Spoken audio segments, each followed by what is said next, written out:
আপনাকে আপনার ব্যস্ত সময় কিনা এখন অনেক জানি না, তবু এই সময়ের মধ্যে আপনি আমাদের সাথে যুক্ত হয়েছেন, সেজন্য আপনাকে ধন্যবাদ জানিয়ে আমরা শুরু করছি। আম- ধন্যবাদ। ধন্যবাদ। আমি যারা অনেকদিন পরে আসলাম।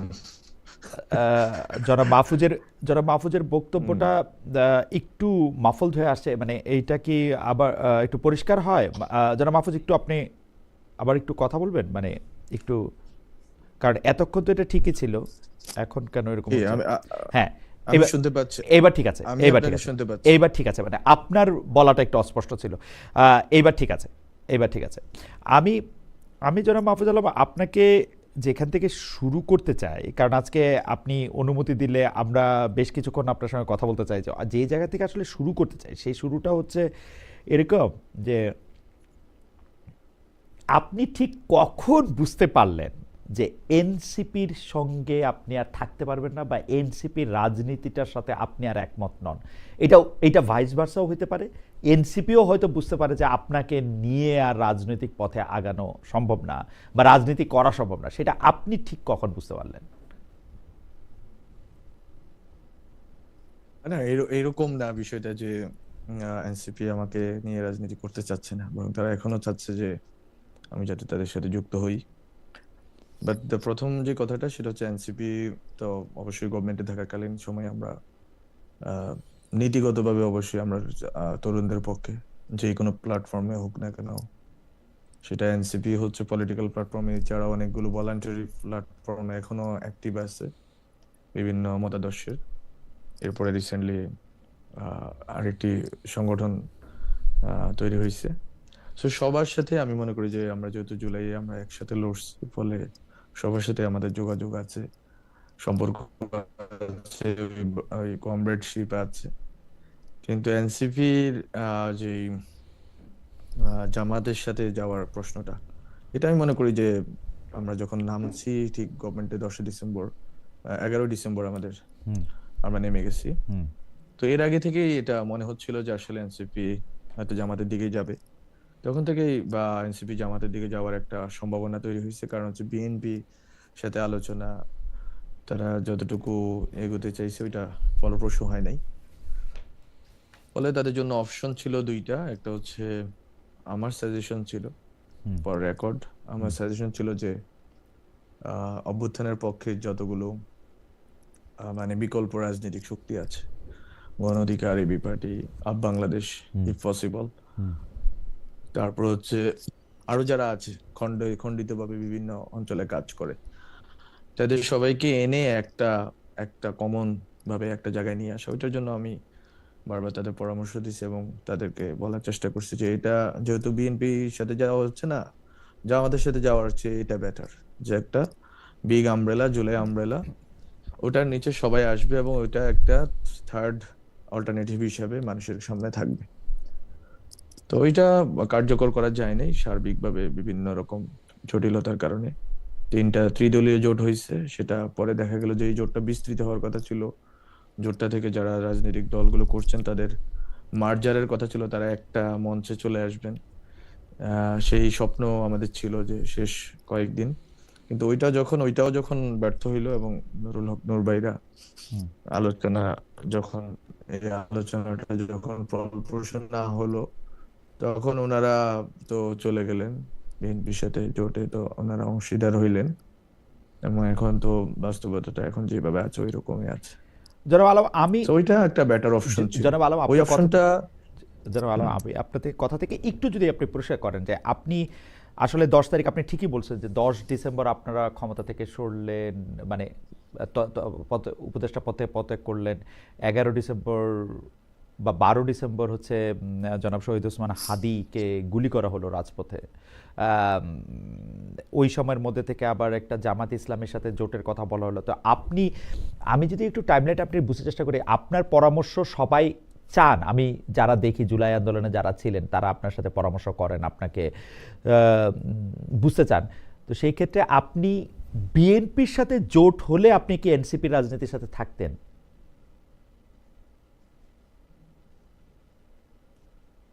সেটা আমার মনে হয় যে বিএনপির সাথে জোটের বিষয়ে আমার কাছে মনে হয়েছে যে মোর মানে বেটার দেন বিএনপি, জামাত, এনসিপি, ওকে, এনসিপি অ্যালায়েন্স। ওকে।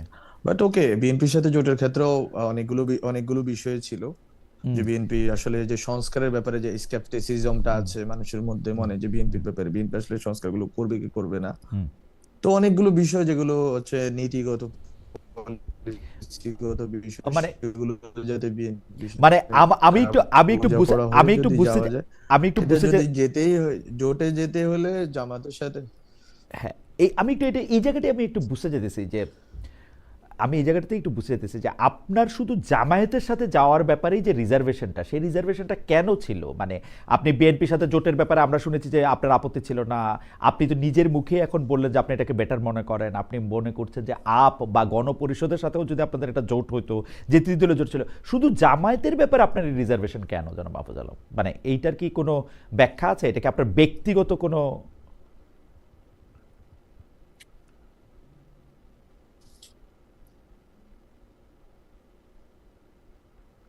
আহ, ব্যক্তিগত বিষয় না। হ্যাঁ, শুনতে পাচ্ছেন আমাকে? জি, পাচ্ছি, পাচ্ছি।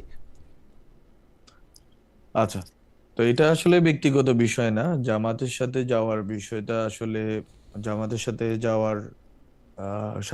যাওয়া এবং জামাতের সাথে আন্দোলন করা, এটা যদি আমি যদি ব্যক্তিগত বিরোধী হইতাম, তাহলে আমি অভ্যুত্থানের সময় জামাতের সাথে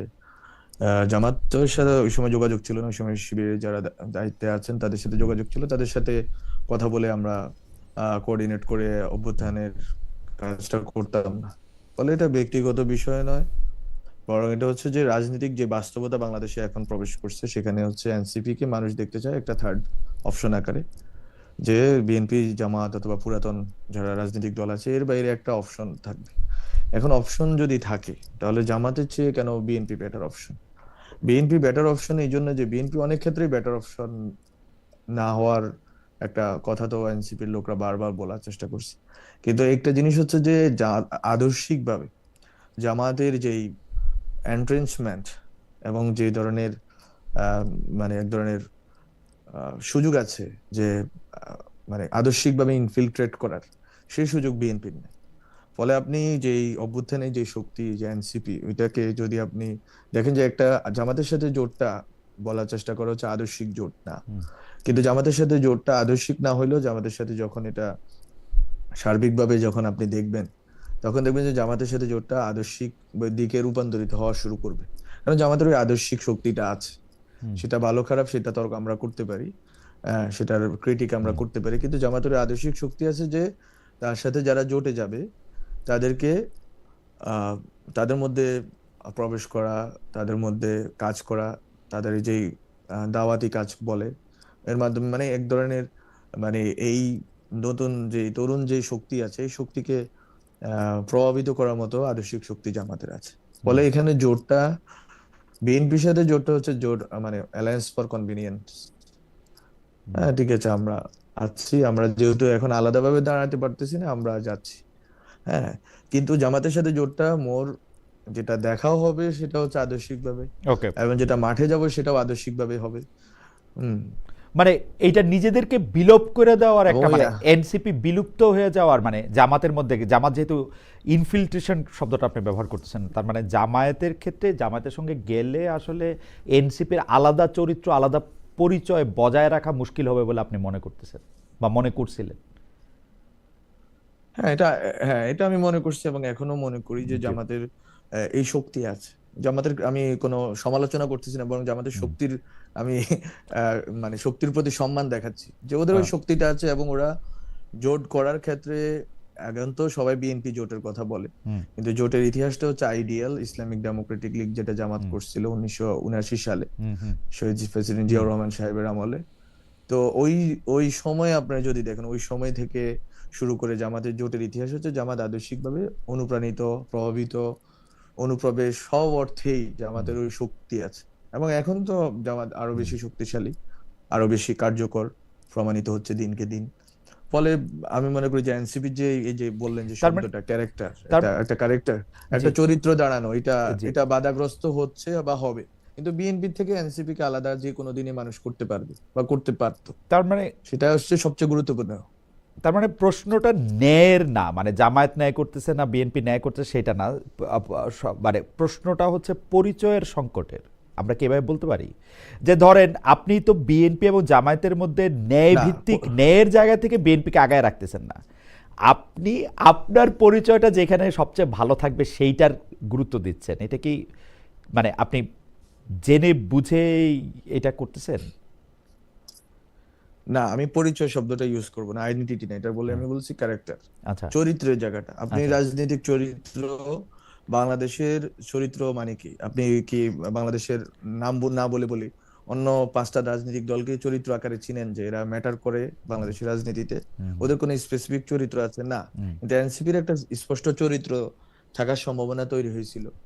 এনসিপির একটা মানে একটা ওই লেজিটিমেসি, যে লেজিটিমেসি এনসিপি এখনো হারায় নাই যতই হুম অভিযোগ থাকুক। হুম কিন্তু এনসিপি বলতে জুলাইয়ের যে হুম ফোর্স, হুম ওরা হুম হারায় নাই এখনো। হুম 71 এর ক্ষেত্রে বলতে পারি, 90s এর ক্ষেত্রে বলতে পারি, কিন্তু ওরা তো একবারে তাজা একটা শক্তি। হুম ফলে ওরা যে লেজিটিমেসি নিয়ে আসতেছে, একটা ক্যারেক্টার নিয়ে আসছে, একটা নতুন হুম পলিটিক্যাল কথা বলছে, নতুন পলিটিক্যাল বন্দোবস্তের কথা বলছে, এগুলো সহকারে ওরা চাইলে এই ক্যারেক্টারটা ওরা ডেভেলপ করতে পারতো, যেটা জামাতের সাথে গেলে ওই ক্যারেক্টারটা কম্প্রোমাইজ হয়, নতুন বিএনপির সাথে গেলে পলিটিক্যাল এটা অতটা বন্দোবস্ত, যে শব্দগুলি আমরা আপনার কাছ থেকে পুরো শুনছি, বিএনপির সাথে গেলে এই বন্দোবস্ত আর পলিটিক্যাল বন্দোবস্ত দুইটা আরো বেশি করে হারায় যেত না? আপনারা পরিবারতন্ত্রের কথা বলছেন, আপনারা বলছেন যে একটা জায়গা থেকে গণতান্ত্রিকভাবে উত্থানের কথা, বিএনপির সাথে গেলে তো এটা আরো বেশি হারাইতো, ইজন্ট ইট?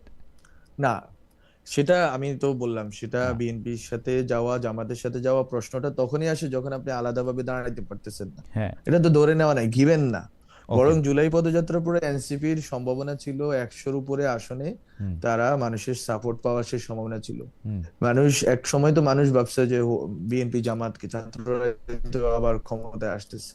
হুম সো ওই যে ওখান থেকে যে যে মানে একবারে গড়িয়ে গড়িয়ে আজকে এই পর্যন্ত আসা, সেই আমি তো বললাম এই পুরা যাত্রাটা এখানে বাধ্য হয়ে যখন আপনি বিএনপি জামাতে যাচ্ছেন, আমি বলছি ওখানে আপনি দেখবেন কি, আপনি দীর্ঘমেয়াদে যদি রাজনীতি করেন আপনি দেখবেন আপনার চরিত্রটা বজায় থাকতেছে কিনা, আপনি যে হুম ভিশনের কথা বলতেছেন ওটা বজায় থাকতেছে কিনা। এবং ওখানে আপনি ধরেন না, আপনি বিএনপি যদি যেগুলোর জন্য আপনি বিএনপি সমালোচনা করেন সেইগুলোর জন্য আপনি বিএনপি সমালোচনা করতে পারবেন। জামাতের সমালোচনা আজকে বাংলাদেশে কি হচ্ছে? জামাতের কোনো স্পষ্ট সমালোচনা বাংলাদেশে কেউ করতে পারতেছে না। আমি হুম কারো নাম না ধরেই বলি, হুম সেটা সম্ভব হচ্ছে না, কারণ জামাত ইডিওলজিক্যালি যে কথাগুলো বলে সেই কথাগুলো আপনি বললেই ইসলামের টেরেনে আপনি ঢুকে পড়বেন। না আবার না, ইসলামের এটার আরেকটা টেরেনে কারণ আছে, এটা সমালোচনা না করার আরেকটা কারণ আছে, জামায়াত তো কখনো ক্ষমতায় আসে নাই, জামায়াতরে তো আমরা কোনো কিছুর জন্য দায়ী করতে পারতেছি না। আওয়ামী লীগকে আমরা 15 বছরের জন্য দায়ী করতে পারতেছি সরাসরি, কারণ আমরা একদম নম্বর ধরে ধরে আমরা বলে দিতে পারবো আওয়ামী লীগ এটা করছে এটা করছে এটা করছে এটা করছে এটা করছে। বিএনপির ক্ষেত্রে এটা সম্ভব, যেহেতু বিএনপি রাষ্ট্র ক্ষমতায় ছিল, জামায়াত তো রাষ্ট্র ক্ষমতায় কখনো ছিল না। আপনি তো তার এত প্রবল সমালোচনা আপনি কিভাবে করবেন? করতে পারবেন না তো বিএনপির মতো করে বা। না, না, জামাতের প্রবল সমালোচনা করার কথা আমি বলছি না। হুম জামাতের পলিসি ক্রিটিক আজকে পর্যন্ত কেউ করলো? জামাতের জামাতের ইকোনমিক পলিসিটা কি? হুম এটা এটার পলিসির নামটা কি? এটা কি ইসলামিক ইকোনমিক্স? এটা কি মিক্সড ইকোনমি? হুম নাকি এটা হচ্ছে একটা social Democrat economy? Welfare state বলা, হুম সোশ্যাল ডেমোক্রেটিক ইকোনমি নিয়ে না বলা, এই যে দ্বৈততা, হুম এই যে এক ধরনের মানে এক ধরনের অস্পষ্টতা, এটা নিয়ে কেউ আজ পর্যন্ত কথা বলছে?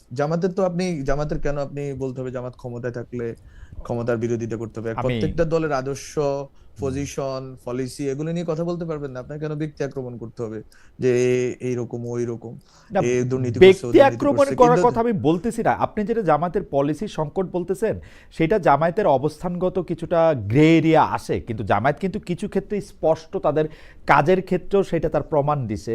সেই প্রমাণটা হইল যে তারা আসলে খুব পারিবারিক উপায়ে তাদের দলের প্রধান নির্বাচন করতেছে না, এটা গণতান্ত্রিক উপায়ে নির্বাচন করতেছে। তারা কিন্তু দলের ভিতরে সেটা গণতন্ত্রটা আপনি শিওর? হ্যাঁ, সেটা আপনি শিওর না আমি তো শফিকুর গণতন্ত্রের রহমানের ব্যাপারে সাথে শিওর গোলাম আপনি? আজমের সম্পর্ক আছে কিনা আমি তো দেখতে পাই না তো।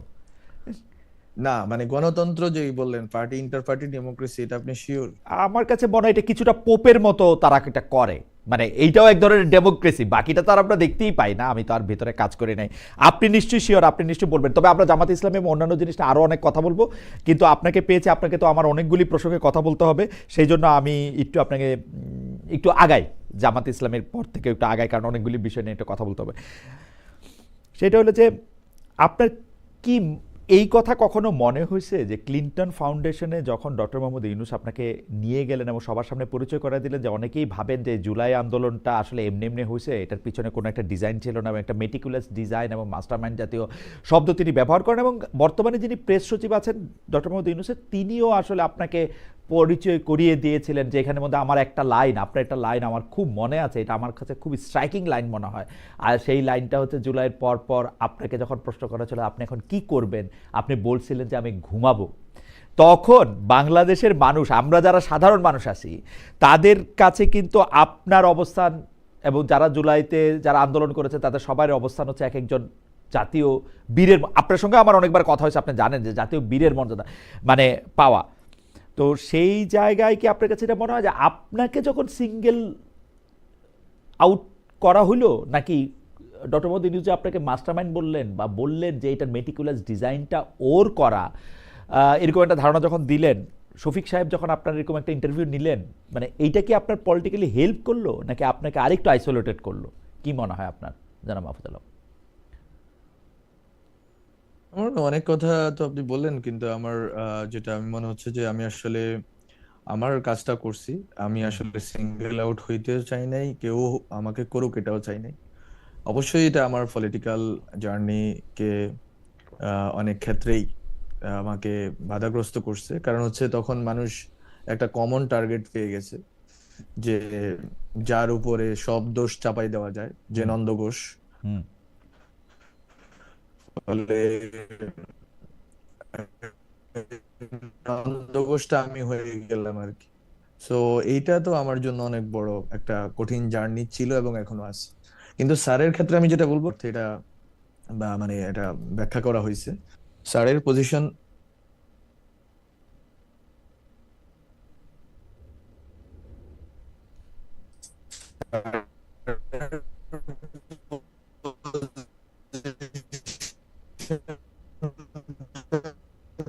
খুবই মানে আমি যদি মনে করি স্যার যেভাবে হচ্ছে পুরা দুনিয়াতে সফর করেন এবং যেভাবে তরুণদেরকে পরিচয় করাই দেন, এটা কোনোভাবে আমি জানতাম না। আমি ক্লিনটন প্রোগ্রামে আমি হবে প্রথমেই হচ্ছে ওই যে একজন ছেলে উঠে চলে গেল, সে তো একটা বুঝে একটা জায়গাতে এই যে ডাক পাবো এটাও আমি জানতাম না। এবং আমি কথাগুলো বলতেছেন, পুরো বর্ণনাটা দিচ্ছেন, তখন এই কথাটা বললেন। এবং স্যার যেভাবে গত তার জীবদ্দশায় আপনারা জানেন উনি তরুণদেরকে সামনে নিয়ে আসতে চান, উপস্থাপন কোথা করা হয়েছে যে ওকে he is the only one এবং সেই একমাত্র সবকিছু করে ফেলছে। That was not me actually.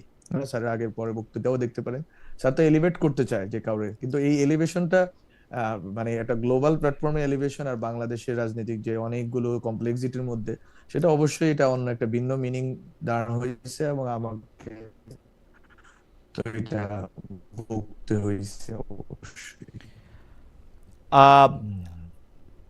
Mahfuz Alam এখনও ওনার সরকারি বাসায় আছেন, সরকারি বাসভবনে। এই সরকারি বাসভবনগুলি একটু পুরনো হওয়ার কারণে এটার মানে এটার যে রিসিপশন, সেই রিসিপশনটা একটু খারাপ। আমরা দর্শকদের কাছ থেকে একটু ক্ষমা চেয়ে নিচ্ছি, আমরা আশা করব যে রিসিপশনটা একটু ভালো হবে। আবির ভাই, আমি একটু আপনাকে একটু চেষ্টা করতে বলি যে এটা যাতে একটু রিসিপশনটা ভালো হয়। মাহফুজ সাহেবের কাছে আমার একটা প্রশ্ন আছে, সেই প্রশ্নটা করার আগে আমাদের একজন দর্শকের মতামত আমি একটু পড়তে চাই। সেই দর্শক, হ্যাঁ, সেই দর্শকের মতামত আমি একটু পড়তে চাই। দর্শকের মতামতটা খুঁজতেছি আসলে আবার। হ্যাঁ, মাহফুজ কিছু বলতেছিলেন? না না, ওকে। না, এই এত লোকেশন চেঞ্জ করলে আরেকটা হইলে সেটা আগে করা উচিত ছিল আবির ভাই। তো অনুষ্ঠানের মাঝখানে এটা লোকেশন চেঞ্জ করতে হবে না, এটা Okay. মধ্যে তা রাখেন। You have to do it like যখন এটা শুরু হয় না তখন। আমি যেটা দেবাশিস দাস উনি বলতেছেন যে খালেদ সাহেব, আগে কিন্তু আপনাকে সম্মান করতাম, এখন ইচ্ছা হয় না সম্মান করতে। যাই হোক, আমি জানি না মানে জামায়াতের উনি উনি উনি উনি উনি কি প্রসঙ্গে এটা বললেন। আমি যেটা দেখি আর কি, যারা মাহফুজ আলম, আমি যেটা দেখি যে আপনি এটার মধ্যে বলতেছিলেন যে আপনার পলিটিক্যাল জার্নিটা একটু ক্ষতিগ্রস্ত হয়েছে, কারণ এর মধ্যে থেকে হচ্ছে যে পলিটিক্যাল জার্নিটা ক্ষতিগ্রস্ত হয়েছে কারণ যে কোনো ব্যর্থতা, এটা সরকারের ব্যর্থতা হোক, এনসিপির ব্যর্থতা হোক, সাধারণ একটা মবের মবকে কন্ট্রোল করতে না পারা হোক, সেইটার জন্য আসলে দায়টা আপনার উপর যাওয়ার একটা ব্যবস্থা হয়েছে। কিন্তু আমরা একটা ইন্টারেস্টিং জিনিস দেখলাম যে আপনি ডক্টর মোহাম্মদ ইউনূস আপনাকে এই আন্দোলনের একজন মানে পেছনে থাকা, যিনি এই পুরো আন্দোলনটার অর্কেস্ট্রার একটা কন্ডাক্টরের ভূমিকা নিছেন, তার কথা বলছেন। কিন্তু আপনি তথ্যমন্ত্রী হওয়ার পরও বা নাহিদ সাহেব তথ্যমন্ত্রী থাকার পরও আমরা দেখলাম ইউনূস সাহেবের মুখপাত্র হিসেবে কাজ করতেছেন একজন প্রেস সচিব। এই যে আগে আমরা দেখতাম কিন্তু তথ্যমন্ত্রীরা সরকারের এটার দায়িত্ব নিলেন, এই যে আপনাদের হাত থেকে যে মাইকটা নিয়ে নেওয়া হলো বা মাইকটা যে আপনাদের হাতে থাকলো না, এটার কারণ কি বলে আপনি মনে করেন? আমি তো প্রথম থেকেই মনে করি ডক্টর মোহাম্মদ ইউনূস আপনারা তাকে চাকরি দিয়েছেন এটা উনি বলেন, নিয়োগ দিয়েছেন এটা উনি বলেন, কিন্তু প্রথম থেকেই উনার অবস্থান আপনাদের বিপক্ষে ছিল। কারণ আপনি যেটা বললেন সেটার সাথে আমি একমত। আপনাকে টার্গেট করা হয়েছে, কিছু ক্ষেত্রে নাহিদ সাহেবকে টার্গেট করা হয়েছে, আসিফ সাহেবকে টার্গেট করা হয়েছে, কিন্তু মাইক্রোফোনটা দেওয়া হয়েছে হচ্ছে উনার পছন্দের প্রেস সেক্রেটারির কাছে। আপনার কাছে কীরকম মনে হয়? যেমন আমি আরেকটা ছোট কথা বলি, সকল দায় দায়িত্ব আপনাদের উপরে পড়তেছিল কিন্তু, কারণ এই সরকার আপনারা বসাইছেন যেহেতু ডক্টর মোহাম্মদ ইউনূস বলছেন, কিন্তু আপনাদের কন্ট্রোলে অনেক কিছু ছিল না, যেটা আপনাদের কথা আমরা বুঝতে পারি পরে। জানাব মাহফুজ আলম। সেটা অলরেডি অনেক দেরি হয়ে গেছে, বাট আমি শফিক ভাইয়ের যে বিষয়টা আমি মনে করি কম্পিটেন্সির ইস্যু। হ্যাঁ, মানে উনি তো যেহেতু মিডিয়াতে ছিলেন, এতদিন দায়িত্ব পালন করছেন, এটা কম্পিটেন্সির কারণে উনি নিজেই যেহেতু এটাকে স্যারের বক্তব্যগুলো বা গভর্নমেন্টের পজিশন গুলো বলার চেষ্টা করছেন। আমি অনেক দিন বলছি, আমি কিন্তু যখন স্যারের অফিসে ছিলাম আমি কিন্তু মানে আমার মনে হয় যে কয়েক সপ্তাহ আমি নিজে ব্রিফ করতাম এই যে ফরেন সার্ভিস একাডেমিতে। সো ইভেন তথ্যমন্ত্রী হওয়ার পর আবার ব্রিফ করি নাই। So it is not about যে কে বলতেছে স্যারের পক্ষ থেকে বা গভর্নমেন্টের পক্ষ থেকে। It was about competency, it was about যে আর্জেন্সি, যে এখন একটা বক্তব্য দেওয়া দরকার, কাকে দিয়ে বক্তব্যটা দেওয়ানো যায়। তখন এটা একটা রেওয়াজের মধ্যে হয়ে গেছে যে শফিক ভাই উইল টেক দ্য লিড এবং he will tell the stories. So এটা আমরা এইভাবে নিছি। সেকেন্ড যেটা বললেন যে গভর্নমেন্টের দায় দায়িত্বের বিষয়টা, আমি মনে করি এটা সার্টেইন। গভর্নমেন্টে আসলে ছাত্র উপদেষ্টাদের ব্যাপারে যেই পরিমাণ এক্সক্লুসিভলি ছাত্র উপদেষ্টাদেরকে ধরা হয়েছে এবং তাদেরকে সবকিছুর জন্য দায়ী করা হয়েছে, কিন্তু গভর্নমেন্টের অন্যান্য অ্যাডভাইজারদের বিষয়ে বা পুরা ইকোসিস্টেমটা কেমনে চলে সেই বিষয়ে মানুষ খুব খুব রিসেন্টলি বোঝা শুরু করছে যে আসলে এটা কেমনে চলছে গত 1.5 বছর। হ্যাঁ, সো আমি মনে করি মানুষকে বুঝতে দেওয়া উচিত, আমার বলা উচিত না এখনো। হ্যাঁ, মানুষকে বুঝতে দেওয়া উচিত, আসলে ধীরে ধীরে যখন আনফাল্ড হবে, বোঝা শুরু করবে মানুষ। অনেক গালি খাইছি আমি, আমি আরো কিছুদিন খাইতে চাই, সমস্যা নাই। বাট যখন মানুষ বুঝবে, they will feel sorry for us. না, কিন্তু আমি এখানে 2-3টা প্রশ্ন করতে চাই, তার আগেও একটু দর্শকদের একটা মতামত। বায়ার্ন মিউনিক 6347 কি খালেদ ভাই, মাহফুজ সামনে আর আপনার ভয়েস নরম, অন্য কারোর সাথে থাকলে তো চিল্লায় বলে, আমি এটা জিগাই, মাহফুজরা ওইটা বলে, এইসব দ্বিচারী স্বভাব অনেকের সাথে আছে, আপনার মানুষ হন। চেষ্টা করতেছি ভাই মানুষ হতে। আমি যেটা বলতেছিলাম যে আপনি দায়িত্বের শেষ দিকে এসে কিন্তু এই কথা বলছেন যে আপনাকে কাজ করতে দেওয়া হচ্ছে না। সম্প্রতি স্পষ্ট করে বলছেন শেষ 4 মাস আপনাকে কাজই করতে দেওয়া হয়নি। আমি এটার সাথে লাগা আরও বলি, আপনি গভর্নমেন্টকে এখনও সেভ করতে চাইতেছেন বা গভর্নমেন্টের নিয়ে এখন কথা বলতেছেন, কিন্তু দেখেন আপনি যখন বিদেশে আক্রান্ত হয়েছিলেন তখন এর তীব্র প্রতিবাদ করছিলেন, কিন্তু এনসিপি নেতা নাহিদ ইসলাম তিনি তখন অভিযোগ করেছেন সরকার উপদেষ্টা পরিষদের ভেতরেও মাহফুজ আলমকে হত্যার সম্মতি তৈরি করা হয়েছে। আপনি এই বক্তব্য নিয়ে ভিন্নমত পোষণ করছেন, এরকম আমরা শুনি নাই। আমরা কিন্তু স্পষ্ট এইটার মধ্যে দেখতে পাচ্ছি যে আপনারা এক ধরনের উপদেষ্টা ছিলেন আর অন্যরা অন্য ধরনের উপদেষ্টা ছিল। আমি আপনার কথা বলতেছি না, আপনার অন্য যে 2 উপদেষ্টা ছাত্রদের মধ্যে থেকে আসছেন তাদের বিরুদ্ধে অনেক ধরনের অভিযোগ, সরাসরি দুর্নীতির অভিযোগ আসছে। আপনার বিরুদ্ধে কি ধরনের অভিযোগ আসছে সেটা আমি আপনার পরে বলতেছি। আপনার বিরুদ্ধে পরিবার, আপনার ভাই ইত্যাদি ইত্যাদি নিয়ে আপনার বিরুদ্ধে অভিযোগ আসে। তাহলে আপনারা কি উপদেষ্টারা কি মানে সরকারের মধ্যে 2 ভাগ হয়েছিলেন? অনেক উপদেষ্টারা কিন্তু এরকম বলতে চেষ্টা করছে যে আমরা অনেক কাজ করতে পারি না, বিকজ ইঙ্গিতটা হচ্ছে আপনারা। আবার আপনারা একদম সরাসরিই বলছেন এই উপদেষ্টারা আপনাদের হত্যাযোগ্য করছে। আপনি বলছেন আপনাকে কোনো কাজ করতে দেওয়া হয় না, একটু যদি বলেন। ওকে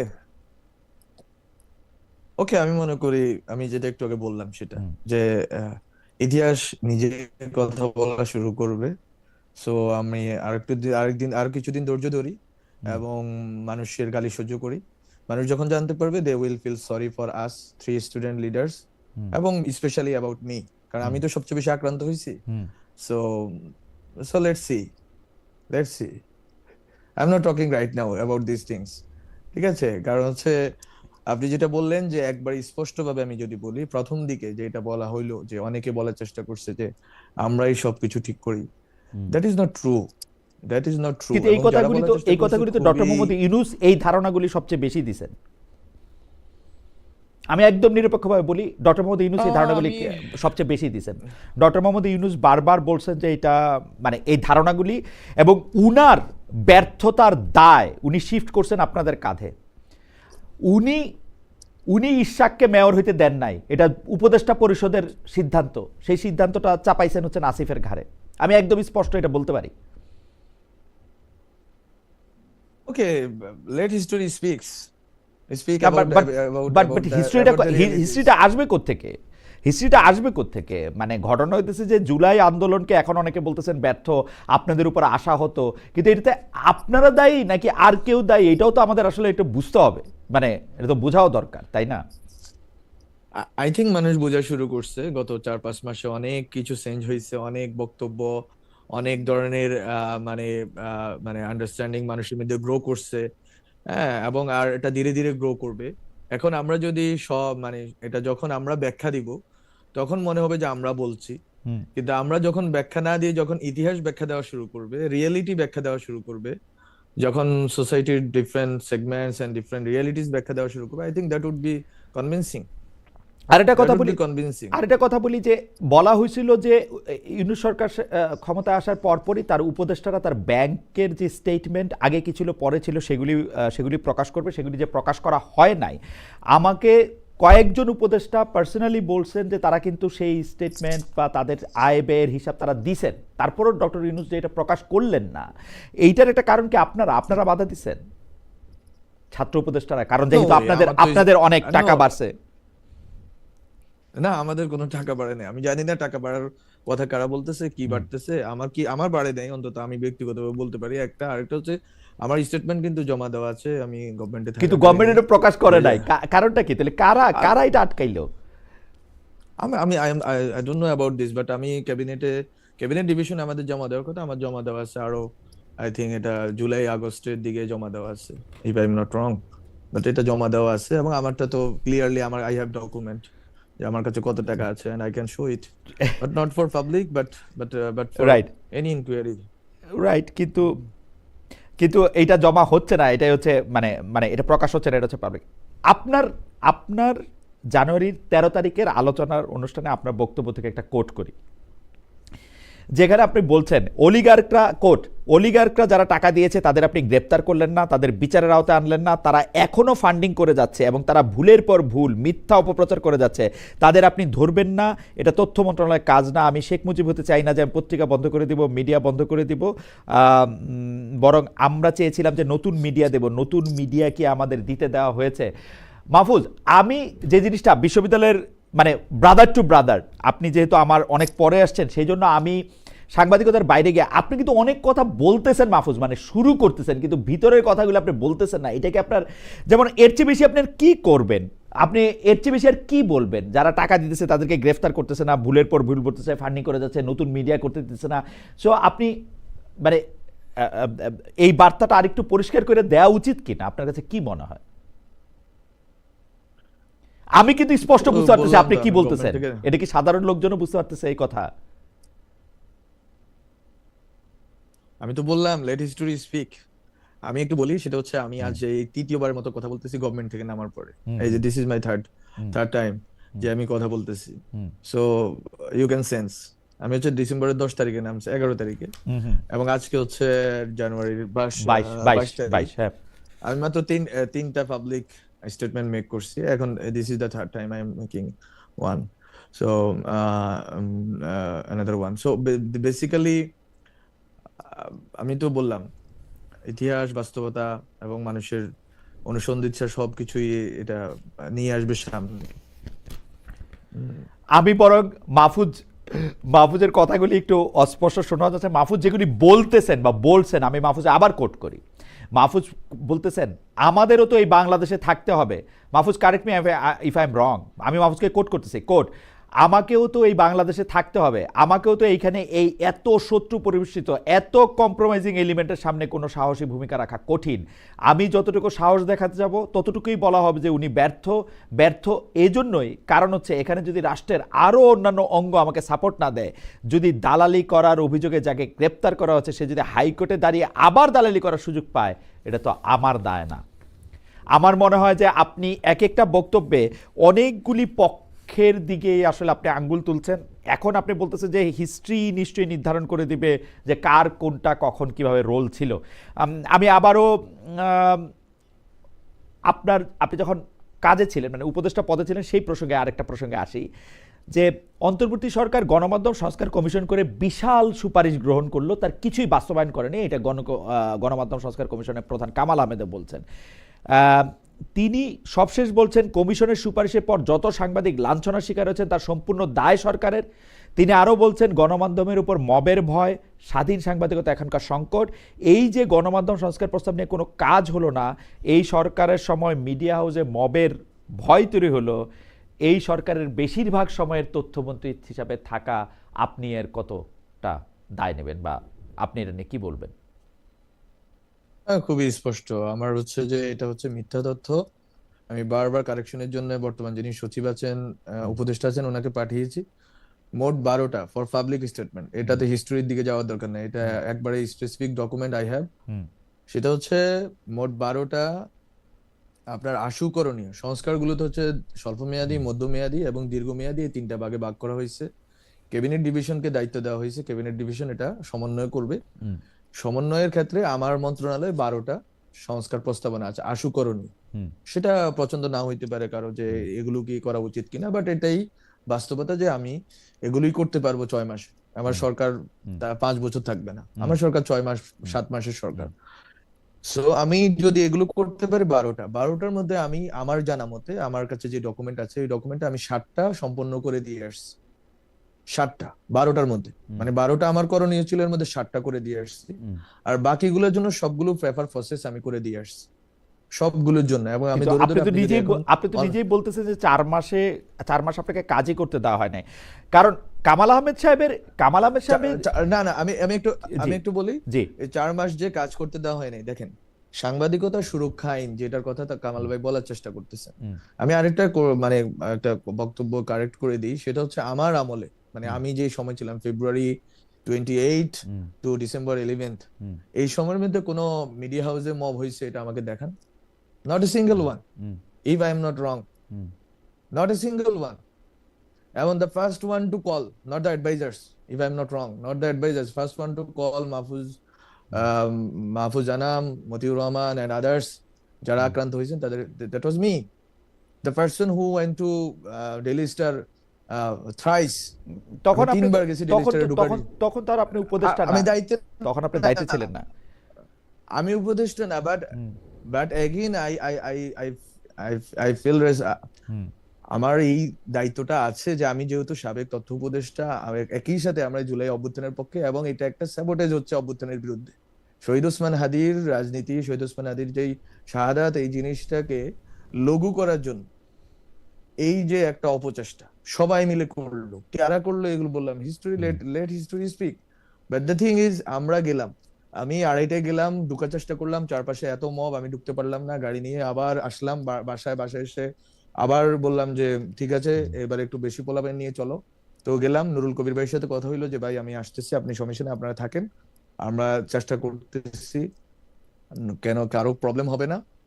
তো আমরা গেলাম, আরেকবার গেলাম, তখনও ঢুকতে পারলাম না। তখন আমি আনন্দ সিনেমা হলের সামনে থেকে আমাদের এই যে আমাদের নাহিদ, আসিফ, নাসিরউদ্দিন পাটোয়ারি, ওনাদের সবাইকে ডাকলাম যে আসেন আপনারা সহ সবাই মিলে ঢুকি, আমি একলা গেলে আক্রান্ত হওয়ার সুযোগ আছে। এবং আমাকে তখন নাহিদ বললো ভাই আপনি যাইয়েন না, কারণ আপনাকে টার্গেট করবে, যে মব আপনাকে টার্গেট করবে, they don't like you, so everyone knows they don't like me, so okay, so আমাকে অ্যাটাক করবে। আমি বলছি নো, সমস্যা নেই, তোমরা আছো, আমি যাই। সো আমরা তো গেলাম, এখানে তো অন্য কোনো রাজনৈতিক দল, রাজনৈতিক শক্তি, ইভেন গভর্নমেন্টের কোনো দায়িত্বশীল ব্যক্তিকে আমরা দেখলাম না ওই রাত্রে। আমাদের তো এই রিস্ক নিয়ে আমরা গেলাম। সো আমরা এই দায়িত্বটা বোধ করি এই দায়িত্বটা থেকে আমরা যা যা করেছি, এটা আমি, অনেকে বলে যে ফেসবুকে লেখেন না কেন, কিছু বলেন না কেন, ফিয়ার করেন না কেন, I don't have any fear team, and I want to have any, আমার দরকার নাই। বরং আমি ওই টাকা, আমি হচ্ছে যে বসে বসে এখনো রিসার্চের কাজ করি, ওই রিসার্চের কাজে আমার যদি 2 টাকা আমার থাকে, ওইটা ফিয়ারের চেয়ে বেশি আমার আগ্রহ হচ্ছে রিসার্চের কাজ করা, লেখালেখি করা, গবেষণা করা, ওখানে আমার আগ্রহ। So what ever the thing is, এই পুরা জিনিসটাকে, এই দায়িত্বশীলতার জায়গাটা, যে কামাল ভাই বলছেন 3টা ইস্যু সংস্কার, 7টা আমি করে দিয়ে আসছি, আর 5টা অনগোয়িং ছিল। ওয়ান। সেকেন্ড হচ্ছে আমার সময়ে কোনো সাংবাদিক লাঞ্ছনার শিকার হয় না, বরং নাহিদ খুবই একটা ভালো কাজ শুরু করছিল, সেটা আমি কমপ্লিট করে দিয়ে আসছি। সেটা হচ্ছে যে কারা মিথ্যা মামলার মানে শিকার হচ্ছেন, মানে এই যে সাংবাদিকদের মধ্যে। এই ভালো কাজটা তো এখনো চলতেছে, ঠিক না মাহবুব সাহেব? যেমন ধরেন, না ওইটা না, যেমন ধরেন আনিস আলমগীর কি করছেন আমি জানি না, না না এখন না, উনি জেলে, দ্যাট ইজ শাকিল, না, আমি ওনার, রূপা, আমি এরা ওনার জেলে। ব্যাপারে বলবো না না, আমি ওনার ব্যাপারে বলবো না, আমি ওনার ব্যাপারে বলবো না, এটা আমার সময়কালীন না। বরং আপনার, এটা আমার কাজ, তথ্য মন্ত্রণালয়ের কাজ না কাউকে চুটানো, কাউকে স্বরাষ্ট্র মন্ত্রণালয়কে আমরা ব্রিফ করছি, না এটা শুরু করছে, আমি এটা কন্টিনিউ করছি, কমপ্লিট করে দিছি আমরা, যে এই সাংবাদিকরা এরা গ্রেপ্তার হয়েছেন, এরা, আমরা সাংবাদিক কমিউনিটির সাথে মিলে এই তথ্যটা সংগ্রহ করে দিছি। তো স্বরাষ্ট্র মন্ত্রণালয়ের দায়িত্ব হচ্ছে তারা ঠিক করবেন যে কে ভুয়া মামলায়, সঠিক মামলায় কারা গেছে। আর যাদের কথা আপনি বললেন তাদের ব্যাপারে কথা হচ্ছে, তারা যারা ফ্যাসিবাদের অ্যাকমপ্লিস ছিল, ফ্যাসিবাদের পক্ষে ছিল, তাদেরকে আপনি, আমাদের পরামর্শ কি ছিল, যদি আপনি আমাদের কথা শুনতে চান, আমাদের পরামর্শ ছিল আপনি তাকে কোনো এমন কোনো মামলায় গ্রেপ্তার করেন না যেটা হচ্ছে তার হিউম্যান রাইটস কে ভায়োলেট করে। এটা যদি আপনি বলতে চান, শুনতে চান, রেদার সে তো অ্যাকমপ্লিস ছিল, সে তো এটা স্পষ্ট, বাংলাদেশের মানুষ তো ঘুমিয়ে ছিল না, বাংলাদেশের মানুষ দেখছে কারা তাদের বিপক্ষে, তাদেরকে হত্যার জন্য ন্যারেটিভ তৈরি করছে, তাদেরকে হত্যার জন্য দিনের পর দিন টকশোতে, তার তো একটা বিচারের ব্যবস্থা করতে হবে, মানে বিচারের ব্যবস্থাটা কিভাবে করবে এটার ব্যাপারে কিন্তু আমরা যারা শুনি, যাদেরকে অভিযোগ করতে শুনি, সাংবাদিকদের গ্রেপ্তার করা হয়েছে, হত্যা, মানে কি বলা যায়, হত্যাযোগ্য করা হয়েছে, বা তাদেরকে নিপীড়ন করা হচ্ছে, তারা কিন্তু কেউ এসে বলে নাই, না না আমি একটু শেষ করি, কেউ এসে বলে নাই যে আপনারা সাংবাদিকদের এই অ্যাকাউন্টেবিলিটির প্রশ্নটা, আমি বারবার, আমি যখন মন্ত্রী ছিলাম, উপদেষ্টা ছিলাম, আমি বারবার বলার চেষ্টা করছি, freedom without accountability is dangerous.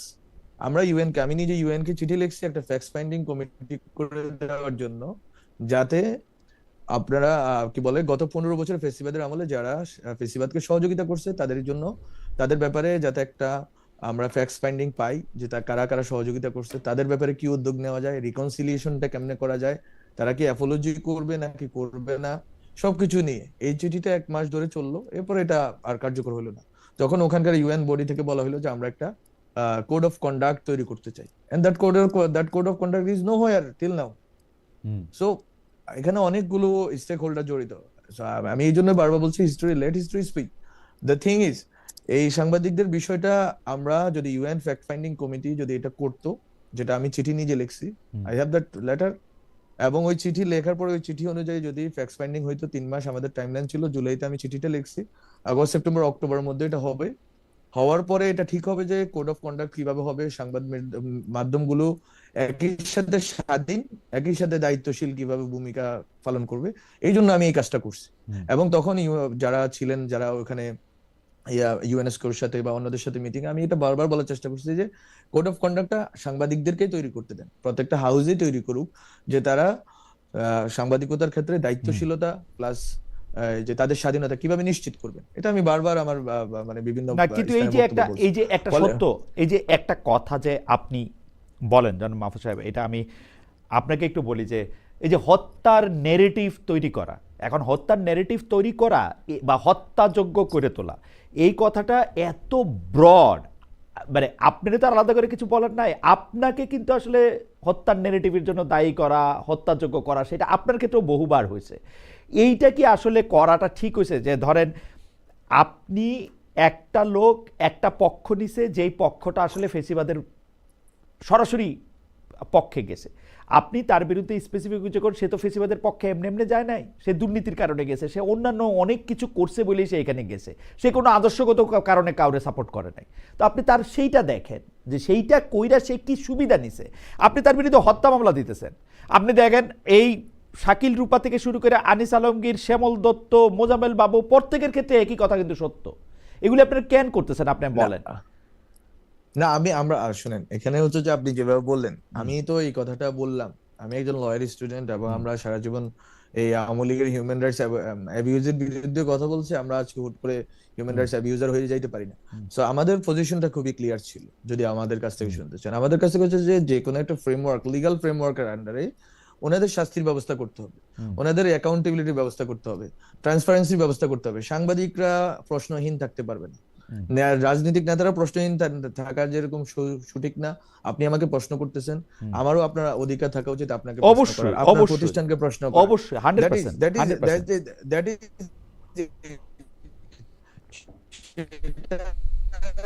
সেটা গত 1.5 বছরে সম্ভব হয়নি, কেননা আমরা বারবার চেষ্টা করা সত্ত্বেও। ফলে আপনি একটা ফ্রেমওয়ার্ক ছাড়া, আর প্রশ্নটা যতটা না আইনের, তার চেয়ে বেশি লেজিটিমেসির, লিগ্যালিটির চেয়ে লেজিটিমেসির কোয়েশ্চেনটা। আপনি এই বাংলাদেশে একটা পুরা ইনস্টিটিউশন, সবগুলো ইনস্টিটিউশন, একটা তো না, সবগুলো ইনস্টিটিউশন সেজদা দিয়ে দিয়েছে হাসিনার কি বলে পায়ে। এই সবগুলো ইনস্টিটিউশনকে আপনি যদি বের করে আনতে চান, আপনাকে কোনো না কোনো লিগ্যাল ইনস্ট্রুমেন্টের মাধ্যমে এটা করতে হবে। কিন্তু লিগ্যাল ইনস্ট্রুমেন্টটা ভুল, এটা ধরেন আমরা ধরে নিয়ে যদি আগাই, তাহলে লেজিটিমেসির জায়গা থেকে এটা ভুল না, জনগণের সংকটের জায়গা থেকে, গ্রিভেন্সের জায়গা থেকে, এবং জনগণের যেই এক ধরনের হতাশার জায়গা থেকে, এটা আজকে পর্যন্ত মানুষ হতাশ, এবং এই হতাশাকে আপনি চ্যানেলিং করতে পারতেছেন। আমি জানি না পরবর্তী সরকার কিভাবে এটাকে ডিল করবে। This is huge. I have dealt with many movements like hundreds. So আমি জানি মানুষ কোন জায়গাতে আছে। সো বিষয়টা হচ্ছে খুবই সিরিয়াস। খুবই সিরিয়াস। আপনি তো মানুষ, আপনি যদি ওই জায়গায় যান যে লিগেল এবং লেজিটিমেসি, সেইটার অবশ্যই একটা বড় ধরনের মানে, বা আমরা আসলে জুরিসপ্রুডেন্স নিয়েও একটা বড় ধরনের কথা বলতে পারি, কিন্তু আজকের সময় এটা না। কিন্তু আমাদের কাছে মনে হয় যে আপনি যখন আইন নিজের হাতে তুলে নেন, যেটার জায়গা আমি দেখেছি যে আপনি মনে করতেছেন যে এটা শাস্তি হওয়া দরকার, সেই জন্য তার বিরুদ্ধে একটা হত্যা মামলাও চলতে পারে, কারণ সে হত্যা যোগ্য করে তুলছে আরো অন্য 10টা লোকরে, বা হত্যার মানে এই জায়গাতে আপনি পৃথিবীর সব মানুষে আপনি এটাতে ফিট ইন করতে পারবেন, সব মানুষে ফিট ইন করতে পারবেন। না, that is not what I was talking about. আমি এটা আমি বলি নাই। আমার কথাটা আমি খুবই আবার এক লাইনে বলি। আমি হত্যা মামলা, হরে ধরে হত্যা মামলার পক্ষে কখনোই ছিলাম না। এবং আমরা যখনই বলার সুযোগ হয়েছে বলছি যে একটা লিগ্যাল ফ্রেমওয়ার্ক লাগবে, তাদের শাস্তি হইতে হবে, দ্যাট ইজ সার্টেন।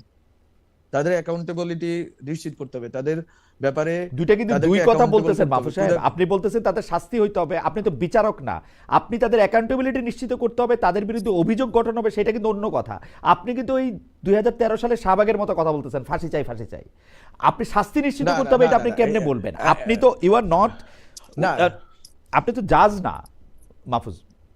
শুনেন খালেদ ভাই, আপনি আমি as far as I know you were in service. So আপনি এই শাস্তি নিশ্চিত করা, শাস্তির দাবি করা আর শাস্তি দেওয়া দুইটা যে আলাদা জিনিস আপনি জানেন। আমি যে কোনো মানুষের শাস্তি দাবি করতে পারি, এটার জন্য আমি শাহবাগের পক্ষের হয়ে ওঠে না। শাহবাগ ফাঁসি চাইছি, সো দ্যাট ইজ টু মানে ডিফারেন্ট। আপনি হুট করে এখন বাংলাদেশে যেটা হয় আর কি, জেনারেলাইজেশনটা, শাহবাগ শাপলা, হুট করে আমরা সবাই শাহবাগ শাপলার ভিতরে ঢুকে পড়ি। এটার ভিতর বাইরে থেকে বের হওয়ার জন্য তো চেষ্টা করলাম, কিন্তু পারলাম না। বিষয়টা হচ্ছে কি, বিষয়টা হচ্ছে শাস্তি চাওয়াটা কোনো অপরাধ না। শাস্তি আপনি চাইতেই পারেন, কিন্তু শাস্তি দেওয়াটা যদি আপনি অবৈধভাবে, অন্যায্যভাবে, আনজাস্টিফাইড ওয়েতে কাউকে শাস্তি দেন, তাহলে আপনি বলতে পারেন। এখন মাহফুজ আলম একজনের শাস্তি চাচ্ছে, যদি বলি ধরলাম যে একটা উইদাউট এনি প্রুফ, এটা কি অপরাধ? না, আমি মনে করি যে শাস্তি চাওয়ার অধিকার আপনারও আছে, আমারও আছে। কারণ আমি মনে করি গত 15 বছরে শেখ হাসিনার ফেসিস্ট হয়ে ওঠার পিছনে যে শক্তিগুলি সবচেয়ে বেশি কাজ করছে, গণমাধ্যম তার মধ্যে অন্যতম। আমি মনে করি বিচারকরা তার সাথে সাহায্য করেছে, গণমাধ্যম সাহায্য করেছে, বিশ্ববিদ্যালয় সাহায্য করেছে। আমি মনে করি যে এগুলি অন্যতম।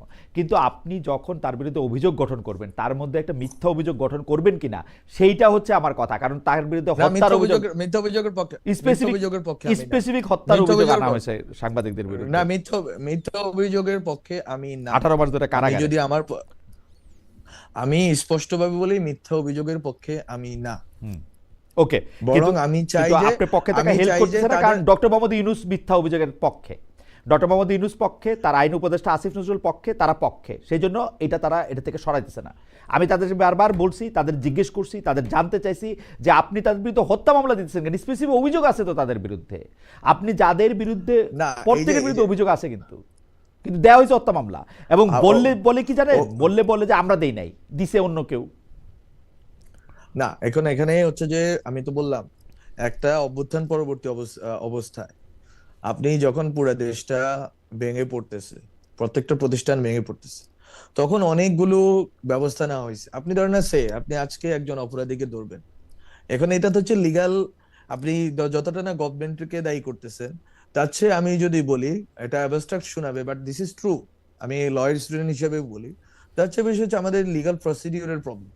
আপনি প্রসিডিউরালি আপনি কখনোই মোজাম্মেল বাবুকে গ্রেফতার করতে পারবেন না, আজকে চাইলে এখন গ্রেফতার করতে পারবেন না, কিন্তু আপনি যদি হত্যা মামলা দিয়ে দেন, আপনি তাকে এখনই তুলে আনতে পারবেন। সো দিস ইজ হোয়াই এই যে কলোনিয়াল লিগাল সিস্টেম, এটার তো ক্রাইসিস এটা, যে আপনি একটা ফেয়ার লিগাল সিস্টেম আপনার নাই এখনো। এবং আমরা তো অনেকগুলো সংস্কার করছি, আসিফ স্যার চেষ্টা করছে, অনেকগুলো করার চেষ্টা হয়েছে, করা গেছে, কিন্তু এরপরেও তো একটা ফেয়ার লিগাল সিস্টেম নাই। আমি আজকে খালেদ মহিউদ্দিন, সে হাসিনাকে সাপোর্ট দিছে, এটা যদি আমি আজকে বলি, এবং এটা যদি আমি কালকে ঢাকা শহরে কেউ দাঁড়ায় বললো যে খালেদ মহিউদ্দিনের আমি ফাঁসি চাই বা শাস্তি চাই, সেটা ঠিক আছে, সেটার দাবির ব্যাপারে কথা বলতে পারে, কিন্তু যদি স্পষ্টভাবে যারা, এটা ছিল, আমি তো বললাম এটা পাবলিক গ্রিভেন্স, এই পাবলিক গ্রিভেন্সটাকে চ্যানেলাইজ করে লিগাল ফ্রেমওয়ার্কের অধীনে এটাকে আপনি যে বাস্তবায়ন করবেন এবং তাকে শাস্তির আওতায়, যে কোনো কারণে দুর্নীতি হোক, ট্রান্সপারেন্সি, আরো 10টা ইস্যুতে তাকে আনবেন, সেই সুযোগটা কি বাংলাদেশের লিগাল সিস্টেমে আছে? বরং এই সিস্টেমটা, আমি বললাম এটা অ্যাবস্ট্রাক্ট শোনাচ্ছে, but again this is the crisis of না, লিগ্যাল সিস্টেম। আমি আপনাকে স্পষ্ট বুঝতে পারতেছি, এবং আমি আপনার সাথে সম্পূর্ণ একমত, কিন্তু আমার দুঃখটা কি জানেন মাহফুজ? আমার দুঃখটা হচ্ছে গত 15 বছর ধরে আমরা শেখ হাসিনার অ্যাবসলিউট এই জায়গাটা, মানে উনার পলিটিক্যাল গ্রিভান্স, উনার এটা পছন্দ হইতেছে না, এটা করার জন্য উনি যেভাবে কলোনিয়াল লিগেল সিস্টেমের কথা বলে, যেভাবে তিনি লিগেল সিস্টেমের হাত মুচড়ে ধরে মানুষের মানবাধিকার ধ্বংস করছেন, এইটা ছোটদের বা ছোট করে তাই করা হইতেছে এই সরকারের আমলে। এটা হচ্ছে আমার আফসোস, আমি এই কথা আমি বলেই যাব, এই আফসোস আমার থাকবে। না না না না, আপনি এই কথা বলতে পারেন, আপনার আফসোস, হতাশা, ক্ষোভ, ফ্রাস্ট্রেশন সবই থাকতে পারে, দ্যাট ইজ ভ্যালিড। হ্যাঁ, আপনি একজন সিটিজেন হিসেবে আরো ভালো ব্যবস্থা চাইছেন, এটা আমরাও চাইছি। দ্য পয়েন্ট ইজ, আপনি হাসিনার সাথে এখানে তুলনা করাটা খুবই অন্যায্য। হাসিনার মতো করে র্যান্ডম হয়তো একটা দুইটা জায়গায় হয়েছে, এবং আমার জানা মতে কোনো আওয়ামী লীগের অ্যাক্টিভিস্টকে আজ পর্যন্ত গুম করা হয়নি। আপনি হাসিনার যে এক্সট্রা জুডিশিয়াল কিলিং এর জায়গাতে যদি আপনি বলেন যে মানে আওয়ামী লীগের কয়টা লোককে এক্সট্রা জুডিশিয়াল কিলিং এর শিকার হইতে হয়েছে, আপনি এই যে পয়েন্ট গুলো বলতেছেন হাসিনার সাথে, এটা কোনোভাবে তুলনীয় না। বরং আমি বলি যে এই সরকারের এই আগ্রহটা ছিল যে আপনি লিগাল সিস্টেমে একটা রূপান্তর ঘটাবেন। আমার সিআরপিসি তে চেঞ্জ আনা হয়েছে, পেনাল কোডে চেঞ্জ আনা হয়েছে, আপনার এই জুডিশিয়ারিকে আলাদাভাবে ইন্ডিপেন্ডেন্স দেওয়া হয়েছে। আমি জানি না এটা কি ভালো কি খারাপ হয়েছে, বাট এগেইন আমরা যেহেতু প্রমিস ছিল এটা হয়েছে, আরো হয়তো সুন্দরভাবে সিস্টেম করে দেওয়া যায়, অথবা এটা সিস্টেমটা চলতে চলতে এটা নিজেরাই শুধরে নিবে, কিন্তু এটা করা হয়েছে। ফলে আমরা 1.5 বছরের মধ্যে সরকারের পক্ষে, আমি বলি সরকারের ব্যাপারে আমার নিজের গ্রিভে অনেক কথা আছে, আমাদের নিজেরই ক্রিটিক আছে, কিন্তু এই ক্ষেত্রে আমি মনে করি হাসিনার সাথে তুলনা দেওয়াটা অন্যায্য এবং একেবারেই অযৌক্তিক। কারণ হচ্ছে হাসিনা কখনোই চায় না যে লিগাল সিস্টেমটা শুধরাইতে, আমরা লিগাল সিস্টেমটা শুধরাইতে চাচ্ছি। আমি নিজে একজন মিনিস্টার থাকা অবস্থায়, আপনি বলেন আমার থাকা অবস্থায় 8 মাস 9 মাসে আমি কোন সাংবাদিককে কল দিয়েছি যে এই রিপোর্ট নামাই পেলো, আমি কাকে মানে হুমকি দিচ্ছি বা কাকে বলছি, আমি কোন এজেন্সিকে কাজে লাগাইছি। বরং এটা পুরো একটা কালচার ডেভেলপ করছে যে সাংবাদিকরা নিজেদের মতো করে, ইভেন আমার বিরুদ্ধে কয়েক ডজন রিপোর্ট তারা বের করছে, এবং আমি একবারও রিচ আউট করি না যে ভাই তোরা রিপোর্টটা নামা, বাট আই ডোন্ট কেয়ার। কারণ হচ্ছে যে এটা তো তার অধিকার যে সে আমাকে সমালোচনা করতে পারবে। আমি তো ওই উপদেশটা আমরা ছিলাম, নাহিদ ছিল, সমালোচনা তো করতে পারে, কিন্তু এখন মুশকিলটা হয়েছে যে আপনার মতো করে সবাই চিন্তা করে না, এবং এটা এক ধরনের ট্যাগিং এর রাজনীতি চলে। যেমন আমাদের একজন দর্শক কিন্তু বারবার বলতেছেন যে আপনি যে আমাকে বললেন যে এই যে ধরেন আপনিও শেখ হাসিনার দলে ছিলেন খালেদ ভাই, তো আপনার কেউ একটা ফাঁসি চাইলো, এই কথাটুকু কাইটাও এই কথাটাকে কাইটা ব্যবহার করাতে পারে যে মাহফুজ বললেন যে শেখ হাসিনার দলে ছিলেন খালেদ মহিউদ্দিন, এবং খালেদ মহিউদ্দিন এটা নিয়ে কিছু বললেন না। ভাই আমি শেখ হাসিনার দলে ছিলাম কি না ছিলাম ওই সেটা নিয়ে মানে এটা খুবই ইন্টারেস্টিং। ওইটা আমার বক্তব্য না, আমি কোনোভাবে আপনাকে শেখ হাসিনার দাদা সেটা তো আপনার বক্তব্য না, ওট্টু কাইটা সেটা আমার কাজ না। ওট্টু কাইটা আবার ওট্টু করবো তো ওটা বলবে। এবং দেখেন একজন রেদন আহমেদ তিনি বলতেছেন খালেদ ভাই ফেব্রুয়ারিতে দেশে আসেন, মব কেমন দেখাবেন রেডি হয়ে আসেন। আমি ফেব্রুয়ারিতে দেশে আসবো ভাই, রেডি হয়ে আসবো, এটা নিয়ে আর তো বলে লাভ না। আমরা পরবর্তী জায়গায় যাই যে আপনি বলতেছেন যে সেইখানে আপনারা চেষ্টা করছেন যে বিচার বিভাগকে আসলে স্বাধীন করার। বিচার বিভাগ বাংলাদেশের স্বাধীন ছিল, কিন্তু সেই স্বাধীনতাটা ছিল হচ্ছে শেখ হাসিনার স্বাধীনতা। শেখ হাসিনা তাদেরকে যতটুকু স্বাধীনতা দিত, যে বিষয়ে স্বাধীনতা দিত সেই বিষয়, সেটা থেকে আপনারা আলাদা করতে চাইছেন। আমরা আপনার কথাই আমি ধার করে বলি, ইতিহাস বিচার করবে আপনারা কতটা চাইছেন, নিশ্চয়ই এটা আবার দেখাও হবে। আমি নানা ধরনের কথা শুনি, আপনি যেহেতু ল ডিপার্টমেন্টে পড়ছেন, আপনার বন্ধুরা তো কেউ বিচারক আছেন, কেউ আইনজীবী আছেন, তাদের কাছ থেকেও নিশ্চয়ই আপনি শোনেন। আমরা অন্য জায়গায় আসি, আপনি রাজনৈতিক আকাঙ্ক্ষা থেকে সরেন নাই আসলে। এখনকার বিএনপি জোট ও জামাত জোটের বাইরে নতুন রাজনীতির চেষ্টা করবেন, এই আহ্বান আপনি ফেসবুকে দিয়ে রাখছেন। এই 1.5 বছরে নিজেদের ভুল নিয়ে পর্যালোচনা করতেও আপনি রাজি, কিন্তু আপনার এই ফেসবুক পোস্টে মন্তব্য করেছেন আওয়ামী লীগ আমলের অবিচারের শিকার সরকারি আমলা মাহবুব কবির মিলন। তাকে কোট করি, তিনি জানতে চেয়েছেন কি করেছেন গত 1.5 বছরে, কি করতে চেয়েছিলেন পারেননি, কেন পারেননি, কাদের জন্য পারেননি, সেগুলোর তালিকা আগে দিন। আপনি মোটামুটিভাবে একই ধরনের কথা বলছেন, কিন্তু তালিকাটা কি আপনি দিবেন যে কাদের জন্য আসলে পারেন নাই? আপনি কি এটার 1, 2, 3, 4, 5 করবেন? না, আমি মনে করি না যে এখনো এই সময়টা আছে। যে আমি মনে করি যে এটা এইসব ক্ষেত্রে বিষয়গুলো যেহেতু মানে অনেক জটিল এবং অনেক লেয়ার্ড একটা জায়গাতে আছি আমরা, তো সেটা থাকুক। সেটা আমি তো বললাম যে ধীরে ধীরে ডাইভালজড হচ্ছে, ধীরে ধীরে এই কথাগুলো আলোচনা হচ্ছে, হোক না, সময় আসুক। কিন্তু উনি যেটা বললেন কি করেছেন, এটা আমার লিস্ট আমি দেওয়ার ক্ষেত্রে আগ্রহী না। আমি সবসময় লোকি একটা পার্সন ছিলাম। আমাকে ওই ঢাকা ট্রিবিউনের রিপোর্ট আমাকে নিয়ে আসছে সামনে, সো সে তরুণ ইন্টেলেকচুয়াল। সো আমি এখনো লোকি মানুষই, পলিটিক্স করতে চলে আসছি, পলিটিক্স এর ভিতরে ঢুকে পড়ছি, বাট আমি অলওয়েজ লোকি পার্সন ছিলাম, পড়াশোনা গবেষণার ভিতরেই ছিলাম। সো আমার ওই ফিয়ার নিয়ে আগ্রহ নেই যে আমি কি করছি এটা প্রচার নিয়ে আমি কোনো প্রচার সিস্টেম আমার নাই। আমি থাকা অবস্থায় আমার আমার আমি দেখতাম প্রত্যেকদিন 5-7টা পত্রিকা আমার বাসায় আসে, তো আমি দেখতাম যে আমার নিউজটা কোথায় চাপাইছে। তো আমি তো অন্তত মিডিয়ার সাথে অনেকদিন সম্পর্ক আছে আগে থেকেই, তো আমি দেখতাম কোন কলামে চাপাইছে, কোন পৃষ্ঠায় চাপাইছে। তো নাই, তথ্যমন্ত্রী কথা বলে পত্রিকাতে রিপোর্ট নেই। তো ওই জায়গায় যেটা হইতো আর কি, যে আগে তথ্যমন্ত্রীরা বা পিআরও কল দিয়ে বলে দিত স্যারের রিপোর্ট কিন্তু ফার্স্ট পেজে আসতে হবে, উপরের কলামে থাকতে হবে, ফার্স্ট কলামে থাকতে হবে। We didn't do that, and I don't have any interest in doing PR.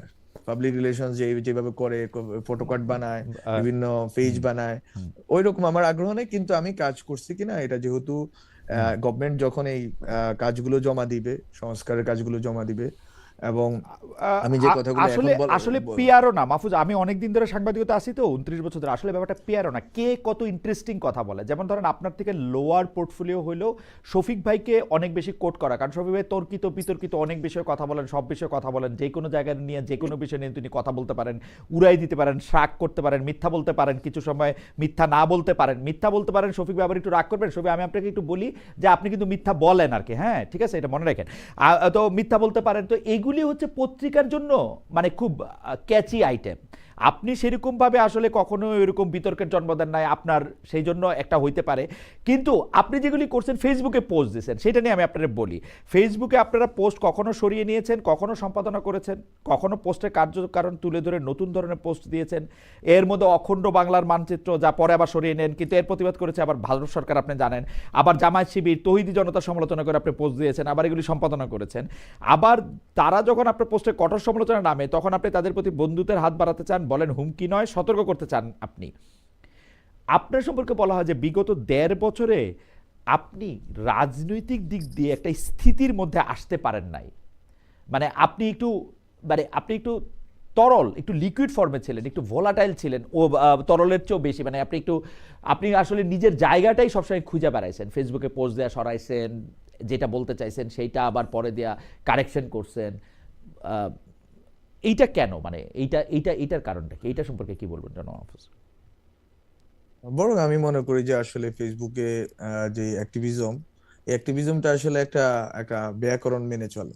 হুম, ওই ব্যাকরণ আসলে আমি তো ফেসবুকে আমার আগে যারা আছে ফ্রেন্ডস আমার জানে আমি ওই লেখালেখি করতাম, মাঝে মধ্যে কিছু ইন্টেলেকচুয়াল টকস বা কোনো বইয়ের এক্সার্পটস বা এরকম কিছু একটা।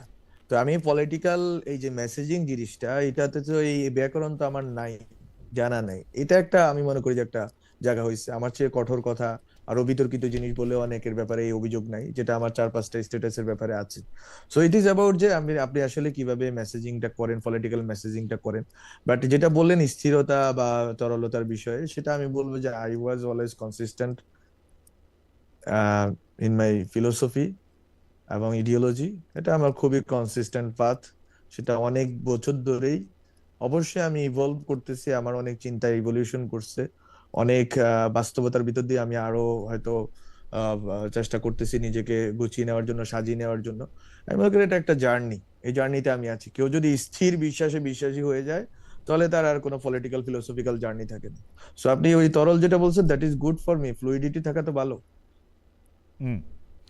আপনি আপনার রাজনৈতিক পরিবার, আপনার বাবা ইউনিয়ন পর্যায়ে বিএনপির নেতা, আপনার ভাই এনসিপির কেন্দ্রীয় নেতা, তিনি 10 দলীয় জোটের প্রার্থী হিসেবে নির্বাচন করছেন আপনার পৈতৃক জেলা থেকে। হলফনামা অনুযায়ী তিনি নির্বাচন করার জন্য আর্থিক দিক দিয়ে যথেষ্ট সামর্থ্যবান। আপনাদের পরিবারে ব্যক্তি স্বাধীনতার মাত্রা বেশি চর্চিত হয়, যে 3 জনের রাজনৈতিক মতাদর্শ আমরা আলাদা দেখছি। আহ, প্রথম প্রশ্নটা একটু করে নেই যে আপনার ভাইয়ের ব্যাপারে বা আপনার ভাইয়ের আহ, দুর্নীতির ব্যাপারে কিছু প্রশ্ন কিছু মানুষজন তোলেন। আমি স্পষ্ট বলি, এনসিপি থেকে বেরিয়ে আসছেন একজন নেতা, উনার নাম মুনতাসির, মুনতাসির সামথিং। উনি একদম স্পষ্ট বলছেন যে নোয়াখালীর রাজনীতিটা বা মানে লক্ষ্মীপুরের রাজনীতিটা, নোয়াখালী জোনেরই লক্ষ্মীপুরের বেশি করে রাজনীতিটা আপনার ভাই নিয়ন্ত্রণ করেন এবং আপনি সেটাতে সবচেয়ে বেশি আহ, এটাকে আমি হস্তক্ষেপ করব নাকি আপনি কি কি মানে আপনি আপনি এটাকে প্রশ্রয় দেন, ওরকমও যদি বলি। আমি এই বিষয়ে কোনো কমেন্ট করতে চাই না, শুধুমাত্র একটা, যেটা ফ্যামিলির বিষয়ে বলছেন, হুম, ফ্যামিলি হচ্ছে যে মানে ব্যক্তি স্বাধীনতা, এটা সত্য, ব্যক্তি স্বাধীনতা অনেক বেশি চর্চা হয়। হুম, আমি আমি যা চাইছি আমি আসলে তাই করতে পারছি গত 5-7 বছরে। আমাদের যে লোয়ার মিডল ক্লাস ব্যাকগ্রাউন্ড, সেটা হচ্ছে আমার উচিত ছিল চাকরি করা, আমার ভাইয়ের উচিত ছিল চাকরি করা, হুম, কিন্তু ও করছে পলিটিক্স, ও ছাত্রদল করতো। যখন ক্যাম্পাসে ছাত্রদল করা লোক ছিল ওর হাতে গোনা কয়েকটা ছেলে, তো ওই সময় সে ছাত্রদল করতে পালায় থাকতো, হল থেকে চলে গেছে। আবার আমি তখন ওই যে এই নাহিদ আসিফ বা হুম, যারা আছে তাদের সাথে মিলে ইন্টেলেকচুয়াল কালচারাল কাজ বাজ করছি, চাকরি বাকরি খুঁজি নাই, মাস্টার্স 3বার গ্যাপ হুম, দিছি। সো আমরা অনেক বেশি ব্যক্তি স্বাধীন, অবশ্যই ব্যক্তি স্বাধীন। আমার বাবা কোনোদিন বলে নাই তোরা কি করতেছিস, হুম, বরং উনি হি টুক ইট ইজিলি, যে ওরা ওদের হয়তো পছন্দ যে ওরা এইভাবে করতে চায়, সো ওরা হয়তো এই লড়াইটা করতে চায়। এবং হি ওয়াজ সাপোর্টিভ শেষ, আমরাও আমার বাবার ব্যাপারে সাপোর্টিভ। এই যে উনি হুম, উনি 25 বছর ধরে বিএনপি করেন, এবং উনি 25 বছর ধরে বিএনপি যখন রাজনীতি করেন, ওনার ব্যবসা ধ্বংস হয়েছে। হুম, আমাদের ফ্যামিলিটা যথেষ্ট পরিমাণ হুম, সাফারিংস এর ভিতর দিয়ে গেছে। 22শে জুলাইয়ে, স্পষ্ট ভাবে 22শে জুলাইয়ে, এই গত 24শে জুলাই তাকে 12 জন ডিবি এনে এসে তুলে নিয়ে গেছে। পরে এলাকার যেটা হয়, এলাকার রাজনীতির কারণে এটা ছেড়ে দিছে ওনাকে। রাত্রে উনি অসুস্থ হয়ে পড়ছেন, এই জন্য ছেড়ে দিছে তারা 22শে জুলাই 24। সো আমাদের ফ্যামিলি পুরাটাই তার জার্নি। এখন আমি বলতে পারি না আমার বাবাকে যে আপনি 22-25 বছর বিএনপি রাজনীতি করছেন, হুম, আমরা যেহেতু এনসিপি করি বা আমরা যেহেতু এনসিপি বা জুলাইয়ের পক্ষে রাজনীতি করি, আপনি এটা ছেড়ে দেন। আমি এটা বলার অধিকার আমি রাখি না, কারণ আমার বাবা কখনো হস্তক্ষেপ করে নাই যে হুম, তোমরা এই রাজনীতি করতে পারবে না, তুমি মাস্টার্সটা দ্রুত শেষ কইরা তুমি বিদেশ যাও, একাডেমিক হুম। পিএইচডি করো, গবেষণা করো, ভালো চাকরি নাও। মানে উনি আমাদেরকে যে লিবার্টিটা দিচ্ছেন যে ঠিক আছে, তোমরা তো দেশের জন্য কাজ করতেছো, তোমার দেশের জন্য তুমি কাজ করো। আমি আপনারা মনে তো করি আমার বাবার এই অধিকার রাইট, থাকা আপনারা উচিত তো যে সে স্বাধীনভাবে স্বাধীনভাবে আপনি একরকম, আমরা যেটা সেই সময় সেটাকে বলতাম যে একরকমের স্টাডি সার্কেল বা গ্রুপ স্টাডি করে অনেক মানুষে আপনি বুঝাইতে চেষ্টা করলেন, পারলেনও, আপনি আপনার মতো করে করতেছেন। আপনার ভাইও তো তাই, তার মতো করে রাজনীতি করতেছে। কিন্তু দেখা যাচ্ছে যে আপনার ভাই কিছু সম্পদের মালিক হয়েছে, আমাদের দর্শকরা যেটা বলছে, এটা নিয়ে কি আপনি কিছু বলবেন? উনার নির্বাচনী হলফনামায় বা উনি তো উনার পেশাটা কি এটা আসলে, উনি চাকরিটা হ্যাঁ কোথায়, হ্যাঁ এইটা এটা এটা নিয়ে যদি আপনি একটু বলেন যে উনি না, কোত্থেকে এটা পাইলেন। এটা এটা ওই কারো কোন একজন ব্যক্তির নাম বলছেন, ওনার অভিযোগের ব্যাপারে কথা বলতে চাই না। আচ্ছা, উনার অভিযোগ সেটা বাদ দেন, আমাদের আহ, দর্শকের আহ, কথা যারা বলতেছে তাদের কথা। বিষয়, হ্যাঁ, হ্যাঁ, না, না, সেটা হচ্ছে আমি একটা কথা বলি যে ওনার অভিযোগও এটার ভিতরে চলে আসবে। উনি হচ্ছে যে খুবই ঘনিষ্ঠ লোক ছিলেন, যেটা হয় যে ঘনিষ্ঠ লোক প্রায় বিরোধিতা করে, কারণ তারা কিছু পায় না, কিছু পাইছে। এটা হচ্ছে এক ধরনের হতাশা, ক্ষোভ থেকে বলা। তো উনি আমাদের বাসায় অনেকবার আসছেন, কথা বলছেন, সম্পর্ক খুবই ভালো ছিল। জিনা জানার কথা বললেন, তো এই জন্য আমরা এই কথাগুলো বলতেছেন। আজকে ক্ষোভ আছে, কালকে দেখবেন আবার গলায় মিলে গেছে। হ্যাঁ, এরকমই হয় আর কি মানুষের মানে হুম। মানে ইতিহাস, মানুষের ইতিহাস এটাই। বাট যেটা ফ্যাকচুয়াল যে কথাটা, সেটা হচ্ছে সে তো অস্ট্রেলিয়াতে গেছে 2023 সালে, যখন দেখা গেল যে 23 সালে না 22 সালে, হয়তো 22 সালে, হ্যাঁ, 24 সালের আগে। তো ও তো 1-1.5 বছরের কাছাকাছি সময় অস্ট্রেলিয়াতে ছিল। ওখানে অবশ্যই তাকে টাকা কামাইতে হয়েছে, চাকরি বাকরি করতে হয়েছে, যেটা হচ্ছে অড জবই বলেন, যেটাই হোক করতে হয়েছে, বা ভালো জব, সেটা সে জানে। বাট সে টাকা কামাইছে, ওখানে টাকা পয়সা দু হাজার উপার্জন বাইশ করছে। সালে গেছিলেন সে উনি, তাই দেশে না? আসছে। 2022 সালে। হ্যাঁ, 22 সালে গেছেন উনি। 24 সালের না, না, 23 সালে গেছেন। 23 সালের অক্টোবর বা সেপ্টেম্বরে গেছেন। 23 সালে অক্টোবর। 24 সালের নভেম্বরে, হ্যাঁ, 24 সালের নভেম্বরে, নিয়ারলি 1 ইয়ার অর মোর উনি অস্ট্রেলিয়াতে ছিলেন। অস্ট্রেলিয়াতে যারা বেসিক স্যালারির খোঁজ রাখেন তারা জানেন যে ওরা আমি কত আপনাকে টাকা আমি কামাইতে আপনাকে পারে। আমি আপনার তো না, না, আমি এগুলি, একটু, জি শেষ করেন, শেষ করেন, আমি আপনাকে একটা ধারণা দিতে পারি আর কি। আমি জি। হ্যাঁ। সো ও হচ্ছে যে, এটা তো হচ্ছে আপনার, ও হলফনামায় দেখাইছে হচ্ছে এখানে এসে আমরা, আমাদের ফ্যামিলি বিজনেস আছে গত প্রায় 35 বছর ধরে। এটা আমার বাবার সারের ডিলারশিপ আছে, সিমেন্টের ডিলারশিপ আছে, রড সিমেন্ট থেকে শুরু করে তার অনেক ধরনের ব্যবসা। মুদি দোকান ছিল অনেক দিন ধরে, প্রায় 40 বছর ধরে মুদি দোকান বা ব্যবসা ছিল গ্রামে, হ্যাঁ, রামগঞ্জ শহরে। সো আমাদের ওই, তাকে অস্ট্রেলিয়াতে পাঠাইতে যেই টাকা লাগছে, যেই টাকার কথা আজকে বলা হচ্ছে, সেই টাকা তো 5 ভাগের 1 ভাগ তো অস্ট্রেলিয়া পাঠাইতেই লাগছে, হুম। ঠিক না? হুম। যে 20-25 লাখ টাকা তো লাগে একটা একটা ছেলেকে হুম। পাঠাইতে, ও হুম। তার স্কলারশিপে যায়নি। হুম। সো ওই টাকা যেহেতু আমার বাবা খরচ করতে পারছেন 2023 সালে, হুম। তো ওই টাকাটা আমাদের ফ্যামিলিতে আছে, বিজনেসে, আপনি জানেন বিজনেস হুম। ফ্যামিলি, আমি জানি না বিজনেস ফ্যামিলিতে যারা আছে। So it is about this. আমি কোনোভাবে সাফাই গাচ্ছি না, বরং আমার হুম। কথা হচ্ছে তার ব্যাপারে যেটা বলা হচ্ছে, সে বিজনেস করছে আইসা এখানে। মানে এই যে কি বলে, গত বছর যখন ঢাকায় আসলো, এবং সে বিজনেস, 2-3টা বিজনেস তার আছে। আমার ফ্যামিলির বিজনেসও এখনো আছে। হুম। আমার ফ্যামিলি বিজনেসের ভলিউমও তাই, সে যে টাকা দেখাইছে ওইটার অর্ধেকের কাছাকাছি হবে অন্তত। তো সুতরাং এই টাকা খুবই মানে ইউজুয়াল আমাদের জন্য। হুম। হ্যাঁ, অবশ্যই আমাদের ফ্যামিলির অনেক সংকট আছে, অনেক সংকটের ভিতরে বিএনপি যেহেতু করতেন, উনি উনি অনেক সংকটের ভিতরে পড়ছেন। ব্যবসা করতে পারেন না, রামগঞ্জ শহরে উনি উঠতে পারেন নাই। রামগঞ্জ শহরে বিজনেস করতে তাকে বাধা দেওয়া হয়েছে বারবার আওয়ামী লীগ কর্তৃক। উনি একবার গ্রামে বিজনেসটাকে নিয়ে আসতে হয়েছে। So the history of my family, আমার ফ্যামিলি বিজনেসেই ছিল। এখন এটা অভিযোগ করাটা স্বাভাবিক। আমি মনে করি যে প্রত্যেকের অভিযোগ করা, প্রশ্ন করা রাজনীতিবিদদের অধিকার আছে, আমাকেও করতে পারেন, সবাইকে করতে পারেন। আম- কিন্তু অভিযোগটা যদি একটু আগে যে তদন্ত সাপেক্ষ হয়ে যদি সত্য প্রমাণিত হয়, আমি মনে করি সেটা দেখা যাবে। কিন্তু বিষয়টা হচ্ছে, না, আপনি এটার জন্য মেলাইন করার যদি এটা কথা বলেন, বরং আমি আপনাকে বলি খালেদ ভাই, ইউ নো জি। About this better than me, hmm. Hmm. যে ট্যাক্স ফাইলে, ট্যাক্স ফাইল দিয়ে তো কথা হচ্ছে, ট্যাক্স ফাইলে তো হলফনামায় রূপান্তরিত হয়েছে হুম। নির্বাচনী। হুম। ট্যাক্স ফাইল দিয়ে কি আপনি মানুষের সম্পদ যদি গণা না, শুরু করেন, তাহলে না, কিন্তু আমি এটা আপনাকে আসলে আমি খুবই, না, খুবই এটা আমার কাছেও এটা খুবই মানে মনে হয় যে এটা আসলে ঠিক উপায় না। কিন্তু আমি আপনাকে দুই একটা জিনিস বলি। অস্ট্রেলিয়ায় 2023 সালের অক্টোবরে পড়তে গিয়ে 2024 সালে যদি উনি ফিরে আসেন, তিনি অস্ট্রেলিয়া থেকে কোনো টাকা নিয়ে আসতে পারেন না আসলে। তো অস্ট্রেলিয়াতে তার টাকা খরচ বা টাকা আয় যেরকম হবে বা যেরকম কাজ করে সেটার মধ্যে একদম একদম মিনিমাম হওয়ার কথা, মানে মিনিমাম মানে শূন্য। উনি শুধু নিজের খরচই হয়তো ইয়া করতে পারছেন, সুতরাং অস্ট্রেলিয়া থেকে তার টাকার কথা না। আপনি বাবার ব্যবসার কথা বলেছেন, পরিবারের ব্যবসার কথা বলেছেন, সেটি আসলে যাদের পরীক্ষা করতে হয় তারাও এটা পরীক্ষা করতে পারে। কিন্তু আমি একটা সরাসরি প্রশ্ন করতে চাই, যেন মাহফুজ আলম আপনি একটু আমাদেরকে বলেন যে আপনি যেহেতু মন্ত্রী পদমর্যাদার একজন মানে দায়িত্বে ছিলেন, মানে উপদেষ্টা ছিলেন মন্ত্রী পদমর্যাদায়, সেই ক্ষেত্রে কি আপনি কোনো টেন্ডার পাওয়ায় দেওয়ার ব্যাপারে, কোনো ব্যবসা পাওয়ায় দেওয়ার ব্যাপারে, কোনো ইজি মানি পাওয়ায় দেওয়ার ব্যাপারে আপনার ভাইকে মানে সাহায্য করেছেন, সুপারিশ করেছেন? নো, আই, নট আপনার এ অফিস সিঙ্গেল ব্যবহার করে টাইম কি উনি ব্রাদার, আই উনি হ্যাভ টাকার মালিক হয়েছেন আপনার অফিস ব্যবহার not করে? as not G. not a single time, brother, whenever I got to know about anything hmm. Hmm. coming to this end, hmm, যে এইরকম ঘটনা ঘটতে যাচ্ছে, কেউ হুম, তদবির বাণিজ্য করতে চাচ্ছে, কেউ চাকরি এটা সেটার জন্য বলছে, I stop that. Hmm, hmm. Not a single time আমি আমার পাবলিক অফিস গভর্নমেন্ট এটা আমানত আমি নষ্ট হুম। করি নাই।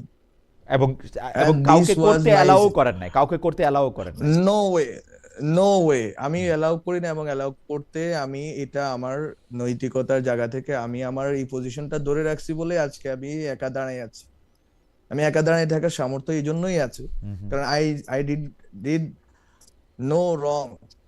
আমি কোনো রং করি নাই, এবং রং ডুইং যারা করতে চায় বা করার চেষ্টা করছে আমি এটা থামাইছি। যেটার হুম, ব্যাপারে একটা কথা আছে না, তার একটা জনের সাথে কথা হচ্ছে বা হুম, কিছু টেন্ডারের হুম, বিষয়ে, আহ, একবারে ওইটা জানার সাথে সাথে এটা বন্ধ করে দেওয়া হয়েছে। এনি টাইম যখনই আমার কাছে আসছে যে ঠিক আছে, আপনি জানেন সিট অফ পাওয়ারে আপনি বসলে আপনার চারপাশে অনেক মধু আসে বা হুম, মাছি আসে, অনেক লোক আসে কথা বলার জন্য, দেখা করার জন্য, এটা সেটা পাওয়াই দেওয়ার জন্য। But I have tried my best যে যাতে কোনো রকম ভাবে হুম। এই এই জিনিসটা আমার বাসায় আমার ফ্যামিলিতে না ঢুকে। এই রাদার আই হ্যাভ ট্রাইড যে ঠিক আছে। একটা খুবই মানে জনপ্রিয় কথা যে সিসিটিভি টেন্ডার পাওয়া দেওয়ার ব্যাপারে আপনি একটা হেল্প করছেন, ওরকম কোনো কিছু আছে? No way, no way. No okay, no no okay. No no, I can no way. আপনি আমার পুরো মন্ত্রণালয়ে যারা দায়িত্বে ছিল তাদের থেকেও খোঁজ নিতে পারেন যে স্যার আপনাদের স্যার দায়িত্বে ছিল, হ্যাঁ, উনি কোনো কিছু করতে দিছেন কিনা, বা আপনি খোঁজ নেন। ওকে। আপনি কি আপনার ভাইয়ের জন্য ভোট চাইবেন? উনি এনসিপি থেকে দাঁড়াইছেন। আমি শুভকামনা রাখতে পারি, বাট আমি তো অবশ্যই, আমার পলিটিক্যাল পজিশন তো আলাদা। হ্যাঁ। তার প্রতি আমার শুভকামনা আছে। আমি জানি যে সে কি কষ্টের ভিতর দিয়ে গেছে, সেও লড়াই করার চেষ্টা করছে, দীর্ঘ সময় ধরে রাজনীতি করছে। So wish him good luck. Um, একটা প্রশ্ন যে এখন আসে যে বিভিন্ন দাবি দেওয়ার আন্দোলন থামেনি, ওসমান হাদি হত্যার দাবিতে ইনকিলাব মঞ্চ অনেক সক্রিয়, সোশ্যাল মিডিয়ায় নানা গুজব গুঞ্জন, জাতীয় নির্বাচন নিয়ে আপনি কোনো শঙ্কা দেখেন? নাকি ওসমান হাদির প্রসঙ্গটা যখন আনা হলো তখন এই প্রশ্নটা একটু করতে ইচ্ছা করে যে যে যার মতো করে ওসমান হাদির মৃত্যুটাকে পুঁজি করে ক্যাশ করতে চাইতেছে কিনা? কারণ আমি কেন এটা বলতেছি, উসমান হাদির কারণ কেন এটা ওস- বলতেছি, কারণ ওসমান হাদি এই যে বিভিন্ন ধরনের মব যেগুলি তারে তার মৃত্যুর পরে যেগুলি হয়েছে সেগুলি সরাসরি সে করতে মানা করছে। সে বলছে যে পারলে আরো 10টা প্রথম আলো কইরা দেখান, আমাদের এই জায়গাটার মধ্যে থেকে এটা করে দেখান। উনি এনসিপির নতুন নেতৃত্ব কেন আজকে গেঞ্জি ছাইরে দামি পাঞ্জাবি পড়তেছে সেগুলি নিয়েও প্রশ্ন তুলছেন। কোথা থেকে তার তার এই লজ্জার কথা বলছেন? উনি বিএনপির সমালোচনা করছেন, জামাতের সমালোচনা করছেন, সবার সমালোচনাই করছেন, সাংবাদিকদের সমালোচনা করছেন, আমাদের সমালোচনাও করছেন। কিন্তু কিছু পক্ষ এখন হঠাৎ করে তারা একটা সোল ডিস্ট্রিবিউটর হয়ে এইটাকে ক্যাশ করতে চাইতেছে কিনা, মানে এইটার জিনিসটা কি আসলে আপনি কিভাবে দেখেন? আমার মনে হয় যে যে কোনো রাজনৈতিক হত্যারই এক ধরনের আফটার ইফেক্ট আছে। এবং আহ, এটা তো অবশ্যই এক ধরনের রাজনীতি আছে, মেমোরির পলিটিক্স, অন্য কথাটা বললাম না। মেমোরির একটা স্মৃতির রাজনীতি তো আছে। এখন ওটা তারা করতে চেষ্টা করতেছেন, বিভিন্ন পক্ষ করার চেষ্টা করতেছে। আমি মনে করি যে এখানে ট্রু টু শহীদ ওসমান হাদি হওয়া গুরুত্বপূর্ণ। শহীদ ওসমান হাদি যেই ভিশন এবং যে অ্যাসপিরেশনের জন্য ওনাকে ব্রুটালি কিল করা হয়েছে, মার্ডার করা হয়েছে, আমি মনে করি ওইখানে আমাদের সবার থাকা উচিত। এবং ওইটা কোনোভাবেই মব ভায়োলেন্স না, কোনোভাবেই হচ্ছে যে মানে প্রতিক্রিয়ার রাজনীতি না, বরং আমরা যেটা কথা বলি যে গঠনের রাজনীতি, গড়ে তোলার রাজনীতি, যেভাবে উনি ইনকিলাব কালচার সেন্টার গড়ে তুলছেন, লেখালেখির মাধ্যমে, বক্তব্যের মাধ্যমে হুম, মানুষকে পলিটিক্যালি হুম। এডুকেট করার চেষ্টা করছেন। আমি মনে করি দিস ইজ দ্য ওয়ে। এবং ওই ওয়ে যারা পালন করবে আমি মনে করি they are all comrades of Shahid Osman Hadi. Okay. Yes. আমরা আমরা আমরা প্রায় শেষ পর্যন্ত চলে আসি, আর কয়েকটা বিষয় শুধু। আমাদের একজন দর্শক বারবার এই প্রশ্ন করছেন যে বাংলা এডিশন নামে একটা নিউজ পোর্টালের পক্ষ থেকে এই অভিযোগ করা হয়েছে যে তারা আপনি তাদের কাছে ঘুষ চাইছিলেন। এইটা নিয়ে কি আপনি কোনো কিছু বলবেন, যে আপনি কি এরকম কোনো কিছুর ইয়েস। অনুমোদন পাওয়ার না ব্যাপারে ঘুষ চান? না না না না, নট এ সিঙ্গেল টাইম, বরং হ্যাঁ, ইলিয়াস ভাইকে হুম, এটা দেওয়ার ব্যাপারে দুইজন ছাত্রনেতা, নাম বলবো না, দুইজন ছাত্রনেতা আমাকে বারবার চাপাচাপি করছেন। আমি বলছি আমি ইউজুয়ালি এখন অনলাইন টনলাইন দিব না। হুম, আমি চাই এটা এটা পরবর্তীতে কমিটি হয়েছে, কমিটির মাধ্যমে যাওয়ার চেষ্টা করা হয়েছে। সো প্রশ্নটা ছিল অনলাইনে ওনার কাছে একজন টাকা চাইছে, ওই লোকটা কোনোভাবে আমার সাথে সম্পর্কিত না, হুম। বরং ওনার দাবি অনুযায়ী, আমি জানি না, আমার এটা চেক করার সুযোগ নেই, আমি বারবার রিচ আউট হুম। করার চেষ্টা করছি যে উনি যাতে প্রমাণ দেন, তাহলে যাতে আমরা বিভাগীয় ব্যবস্থা নিতে পারি। মন্ত্রণালয় অথবা কর্মচারী ওনার কাছে টাকাটা চাইছেন, এবং এই টাকাটা কোনোভাবে 1 কোটি না, 1 লাখ টাকা ওনার কাছে চাইছে। এটা 1,000 টাকা চাওয়াটাও আমি মনে করি যে অপরাধ।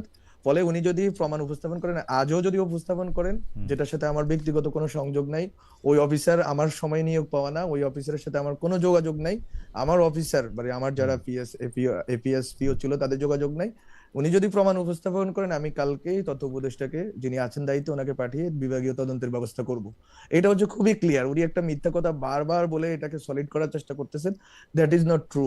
আর ওকে। অনলাইন পত্রিকা আমি আরো অন্তত কয়েক ডজন মানুষকে দিছি, হুম। আস্ক দেম, কিন্তু উনারে দিতে 1000 চান নাই, টাকা কিন্তু আমি উনারে দিতে চান নাই। আমি ওনারে দিতে চাওয়া না। প্রথম দিকে যখন আমি দায়িত্বে আসছি, হ্যাঁ। যখন, তখন আসলে এই জিনিসগুলো দেওয়া না দেওয়ার বিষয়ে আমি কনসার্ন ছিলাম, কারণ আমি তো জানি আমার বিরুদ্ধে সবসময় অভিযোগ তোলা হবে। I am the Nanda Ghosh of this government. Ah, so আমার তো সবসময় হচ্ছে যে সতর্ক থাকতে হয়। আমি দেখেন না, কথা কম বলি। হুম। হ্যাঁ, আমি কথা কম বলি, এবং আমি যতটুকু পারি, আমি তো চুপ আছি ফেসবুকে সেই জুন মাস থেকে, কথা বলি না। সো আমি তো ভয়ে থাকি যে আমার বিরুদ্ধে কি না কি হবে। সো রেদার আমি কিছু দেওয়ার আগে আমি সবার সাথে পরামর্শ করছি, হুম। তো তখন দেওয়া শুরু করে নেই অনলাইন। ওকে। তখন প্রথম দিকে ইলিয়াস ভাইকে দিলাম, বাংলা আউটলুক পাইছে, ক্লাইমেট ওয়াচ পাইছে, আরো আমি অনেক নাম বলতে পারি। হুম।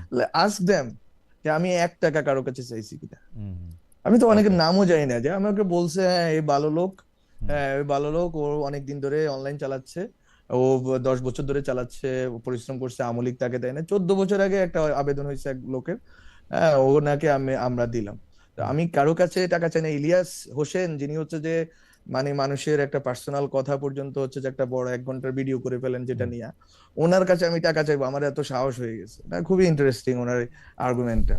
সো এটা আসলে কোনোভাবেই সত্য না, বরং উনি যদি দাবি করা অর্থে, উনি যদি দাবি করেন যে কেউ চাইছে, যে অফিসিয়াল চাইছে, ওই অফিসিয়ালকে উনি ইন্ডিকেট করেন, ওটার বিবরণ দেন, বিবরণী প্রমাণ সহ দেন।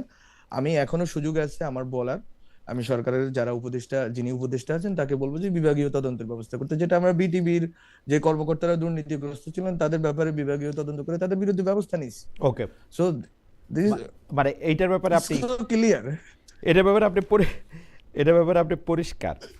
আচ্ছা, আমরা পরবর্তী প্রসঙ্গে যাওয়ার আগে আমি একটু এইটা, আমি আমি একটা মনোলগ ধরনের অনুষ্ঠান করি, উচিত কথা নাম, তো সেটার মধ্যে আমি বলতে চাইছিলাম যে সরকার যে সংস্কার করতে সময় যে যে হাঁ ভোট চাইতেছে বা হাঁ ভোটের পক্ষে প্রচারণা চালাতেছে, এটা সরকার করতে পারে। আমার অবস্থান হচ্ছে এই।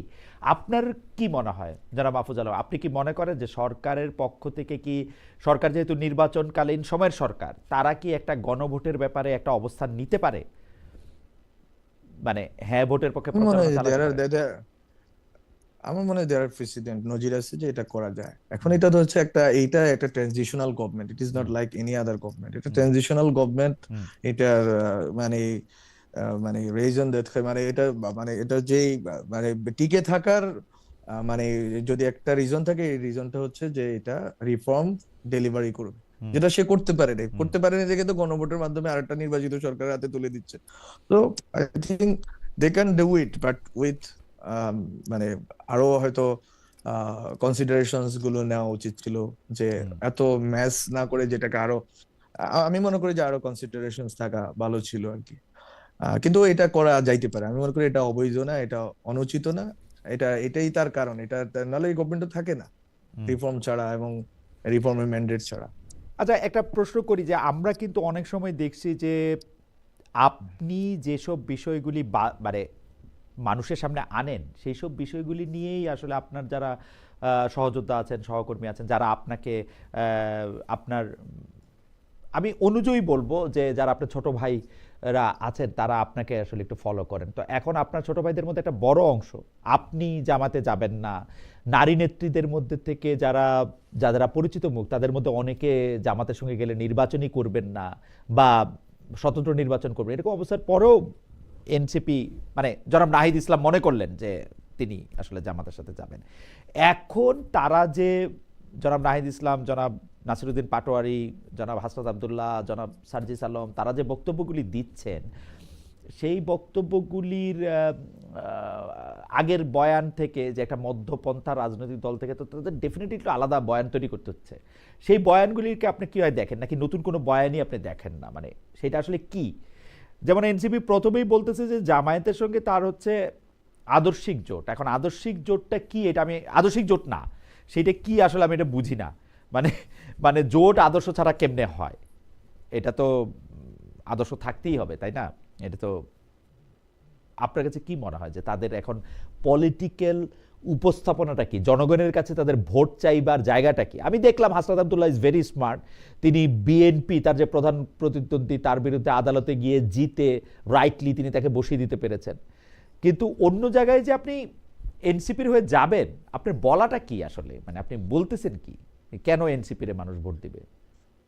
এটা তো এনসিপি লিডাররা বলতে না, পারে, আই এম আপনার নট পর্যবেক্ষণ কি? মানে মানে ওদের ইন জায়গাটা কি পজিশন। আসলে? মানে জায়গাটা কি? খালি আমি জুলাইতে যুদ্ধ করছি সেটা? না, জুলাইতে যুদ্ধ করা এটা ছোটখাটো জিনিস না, এটা অবশ্যই একটা ব্রেভারি না না, কাজ, এটা খালি অনেক জুলাইতে বড় যুদ্ধ কাজ। তারপর করছি সেইটাই কিনা? জুলাইতে যুদ্ধ তো আরো অনেকে করছেন, যারা আবার উনাদের বিপক্ষে কাজ করতেছেন। আমি জায়গাটাতে বলতেছি, ধরেন এখন একটা না, এনপিএ এটা হয়েছে, এটা এনপিএ তো আপনি জুলাই যোদ্ধা হয়তো আমরা কিন্তু জুলাইতে আসলে এটা সামনের তো সারি ভালো। পিছনের সারি এমনি দেখি নাই। জুলাই একটা বিরাট আপরাইজিং, এটা সামনের সারি পিছনের সারি এটা বলা খুব মুশকিল। হ্যাঁ, কয়েকজন মুখ না, ছিল ঠিক তো আছে, বটেই। ইতিহাস তো কাউকে সামনে আনে কাউকে পিছনে রাখে, এটা হুম ইতিহাসের নিয়ম। হুম ইতিহাস একটা মানে নিয়তির নাম। সো এটা সব সময় ঘটে আসছে। So, কাউকে কেউ তো সামনে চলে আসলো। এখন তারা যদি তাদের কজের প্রতি যদি ট্রু থাকে এবং তারা যেটা বলতেছে সেটার প্রতি যদি তারা সঠিক থাকে, তারা যদি এটাকে ধারণ করে, আমি মনে করি মানুষ তাদেরকে ভোট দিতে পারে। আর যদি তাদেরকে মানুষ মনে করে, যেটা আমি পাচ্ছি মাঠে যাদের সাথে কথা বলতে, যেহেতু নিউ প্ল্যাটফর্ম করব, অনেকের হুম সাথে কথা বলার সুযোগ হচ্ছে আমার, মানুষের মধ্যে এক ধরনের হতাশা, বেশি করে হতাশা, অনাস্থা চেয়ে হতাশা, হুম যে ওরা কেন এদিকে গেল। হুম এরকম না যে ওরা গেছে ওদেরকে আমরা ঘৃণা করি, হুম বরং ইমোশনালি যে আমরা তো ওদের প্রতি ইমোশনালি ইনভেস্টেড ছিলাম, ওদেরকে ভালোবাসতাম, হুম স্নেহ করতাম, তো ওরা কেন এই ভুলটা করলো। সে মানুষের মধ্যে এই হতাশা বা ক্ষোভটা আছে। এখন ওইটাকে কিভাবে ওরা অ্যাড্রেস করবে এবং ওই মাধ্যমে তারা কিভাবে নিজেদেরকে উপস্থাপন করবে, সেটা মনে করি তাদের তাদের স্ট্রাগল।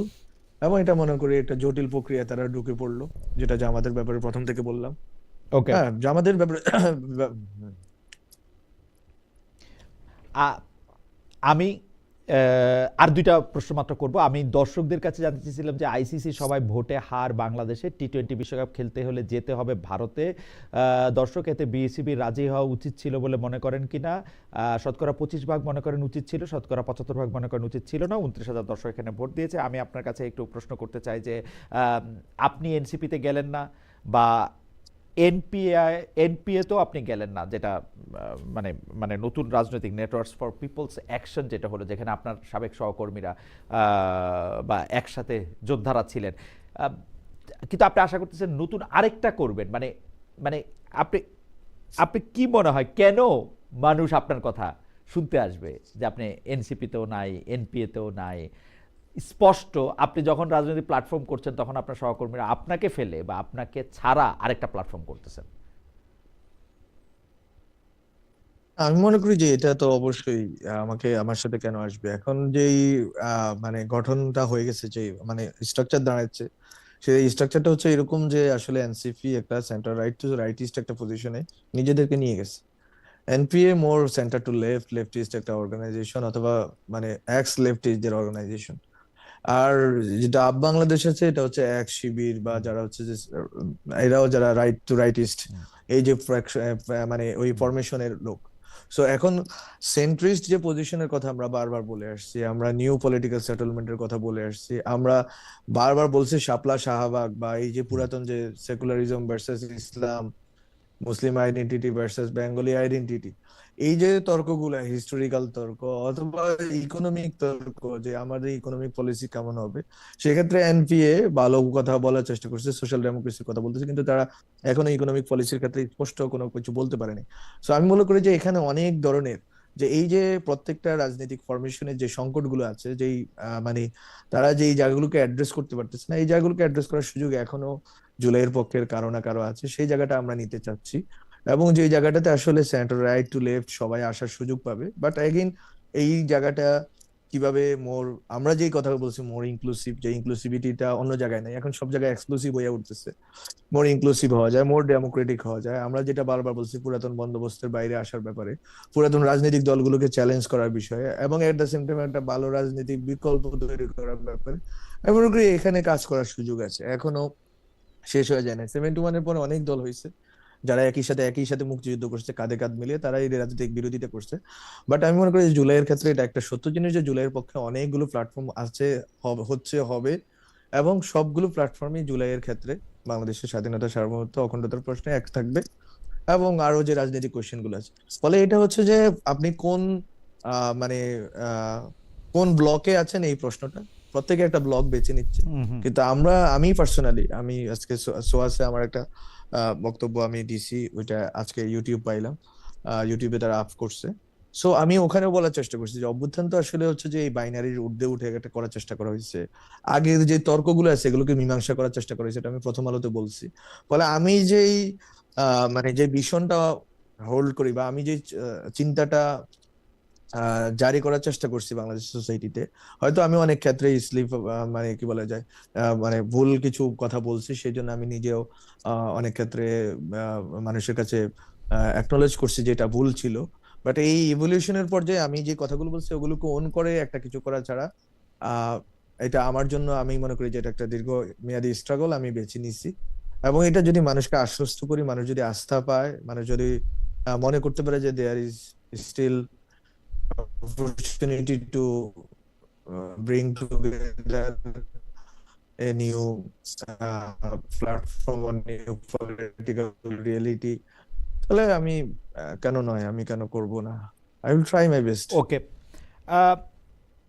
একটা প্রশ্ন তো এখন প্রায়ই আসে যে যে আকাঙ্ক্ষা নিয়ে আপনারা শান্তিতে নোবেলজয়ী ডক্টর মোহাম্মদ ইউনূসকে সরকার প্রধান করলেন, সেই আকাঙ্ক্ষা তিনি পূরণ করতে পেরেছেন কিনা, নাকি অনেকেই যে বলেন যে আপনারা একটা অন্তর্বর্তী সরকার না করে আপনারা যদি একটা বিপ্লবী সরকার তখন করতেন, সংবিধান বা বর্তমান রাষ্ট্রপতি এই সিস্টেমটার মধ্যে না থেকে এটা নতুন করে যদি এটা করতেন তাহলে এটা একটা বেটার ওয়ার্ক করতো, বেটার ফাংশন করতো। হাইন্ডসাইট আপনার কি মনে হয় যে আপনারা ডক্টর মোহাম্মদ ইউনূসকে এনে এখানে বসিয়ে এটা ঠিক করলেন, নাকি ডক্টর মোহাম্মদ ইউনূসের নেতৃত্ব একটা বিপ্লবী সরকার করা যেত?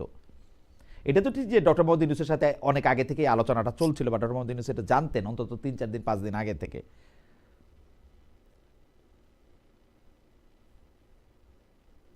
হ্যাঁ, বিপ্লবী সরকার বা জাতীয় সরকার এইসব আলোচনাগুলো টেবিলে ছিল 3 তারিখ থেকেই। হ্যাঁ, 3 তারিখ থেকে 5 তারিখ পর্যন্ত। এর আগে জানি না কি বিষয় কি ছিল, বাট 3 তারিখ থেকে 5 তারিখ পর্যন্ত যেই আলোচনাটা ছিল সবগুলো সার্কেলের মধ্যে, যারা অভ্যুত্থানে অংশীদার ছিল রাজনৈতিক দলগুলোর মধ্যে, আমি মনে করি ওখানে স্পষ্ট ছিল যে বিপ্লবী জাতীয় সরকার সব সম্ভাবনাই টেবিলে ছিল। কিন্তু বিএনপির অ্যাক্টিং চেয়ারপারসন, এখন যিনি চেয়ারম্যান হয়েছেন, জনাব তারেক রহমান, ওনার সাথে যখন আমরা কথা বলছি 5ই আগস্টের সন্ধ্যায়, উনি যেহেতু জাতীয় সরকারের বিষয়ে উনি একমত হন নাই, ও বিএনপি একটা বড় স্টেক হোল্ডার, বিএনপি বাংলাদেশের রাজনীতিতে সবচেয়ে বড় বৃহৎ দল এখন, এবং তারা রাজনীতিতে ওই লেজিটিমেসিটা আছে তাদের, ফলে তাদের তো সাপোর্ট ছাড়া আমরা করতে পারি না। ফলে জাতীয় সরকারটা হয় না, এটা তো অনেকবার ব্যাখ্যা দেওয়া হয়েছে। বিপ্লবী সরকার, জাতীয় সরকার যেটাই বলেন, সেক্ষেত্রে অবশ্যই রাজনৈতিক দলগুলো একটা কনসেনসাস দরকার ছিল, সেই কনসেনসাসটা আমরা পাই নাই, ফলে ওইটা করা সম্ভব হয় না। এবং বিপ্লবী সরকার করার পরে কি হইতো, এটার ফ্রেমওয়ার্ক, টাইমলাইন কতদিন হইতো, কতদিন এটা থাকবে, কিভাবে কার্যকর করবে, সবকিছু একটা একটা পরিকল্পনার অংশ ছিল। কিন্তু আপনি মনে থাকবে আপনার যে 5ই আগস্ট থেকে 8ই আগস্ট সময়টা ছিল বাংলাদেশের একটা sort of civil were like situation, যে কেউ জানে না কোথা থেকে আঘাত হচ্ছে, কেউ জানে না কি হচ্ছে দেশে, হ্যাঁ, কোনো প্রশাসন নাই। ফলে ওই সময়টায় বাংলাদেশের নিরাপত্তার প্রশ্নে, বাংলাদেশের সার্বভৌমত্বের প্রশ্নে এবং স্থিতিশীলতার জন্য অনেক ডিসিশন আমরা রাজনৈতিক দলগুলোকে টেবিলে এনে নেওয়ার চেষ্টা করছি, দিন দিন দিন রাত চেষ্টা করছি ওনাদেরকে কনভিন্স করার জন্য, অনেক ক্ষেত্রে উপদেষ্টা পরিষদের নাম থেকে শুরু করে সবকিছুতে। So everything was consulted with political parties, specially this two, BNP and Jamaat, এবং ওই অনুযায়ী আমরা কাজ করছি। এরকম না যে স্টুডেন্টরা কিছু করে ফেলছে, that is so wrong in many levels. এটা প্রশ্ন না, এটা হচ্ছে যে শেষ কথা, যদি আমি এরকম করে বলি, আপনার কাছে কি মনে হয় নির্বাচনটা সুষ্ঠু হবে কিনা, এবং কার বা কোন জোটের জিতে আসার সম্ভাবনা বেশি? আপনি যদি বলতে চান তাহলে আপনি বলতে পারেন আর কি। জনাব মাহফুজ আলম, কার সরকার গঠন করার সম্ভাবনা আপনি বেশি দেখতেছেন? আমি তো আহ, রাজনীতিতে নিজেই এখন আছি, আমার মতো করে ভাবার চেষ্টা করতেছি। তো আমি আসলে প্রত্যাশা করি যারা বাংলাদেশের আমরা যেই জুলাই যেই সম্ভাবনা দেখছি যেটার পক্ষে থাকবে তারা জিতে আসুন। আমার স্পেসিফিক কোনো পক্ষপাত নাই, বরং আমি চাই যে বাংলাদেশের পক্ষে আসুক যারাই আসুক। এবং আসলে শুধু হবে না, যেহেতু আমরা একবার এসেছি এবং আমরা মানে ক্ষমতায় ছিলাম, তো ক্ষমতায় আরোহণ করাটা খুবই সহজ। তো ক্ষমতায় থাকা এবং থেকে মানুষকে যা যা আমরা আজকে অনেক ভালো ভালো প্রমিস শুনতেছি, এই প্রমিস গুলো ডেলিভারি করাটা কঠিন। আমরা মনে করি এই কঠিনের যাত্রাটায় তারা যাচ্ছেন, তারা এটাকে সহজ মনে করলে হবে না, কারণ জনগণের ম্যান্ডেট নিয়ে যাচ্ছেন, এত বছর পরে ইলেকশন হচ্ছে। সো তারা যেন জুলাই যারা শহীদ তাদেরকে মনে রাখেন এবং তাদের প্রমিস গুলো ডেলিভারি করার ক্ষেত্রে প্র্যাকটিক্যালি তারা ভূমিকা রাখেন, এতটুকুই থাকবে। শুভকামনা। জনাব মাহফুজ আলম, আপনাকে অনেক ধন্যবাদ। অনেক লম্বা সময় ধরে আপনার সঙ্গে আমরা অনেকগুলি বিষয় নিয়ে কথা বলতে চাইলাম। আপনার নতুন রাজনৈতিক যে প্ল্যাটফর্ম আপনি করতেছেন বা করবেন, আপনি রাজনীতিতে থাকবেন, সেই জন্য আমাদের শুভকামনা আপনি জানবেন। আমাদের অনেক অনেক ধন্যবাদ এবং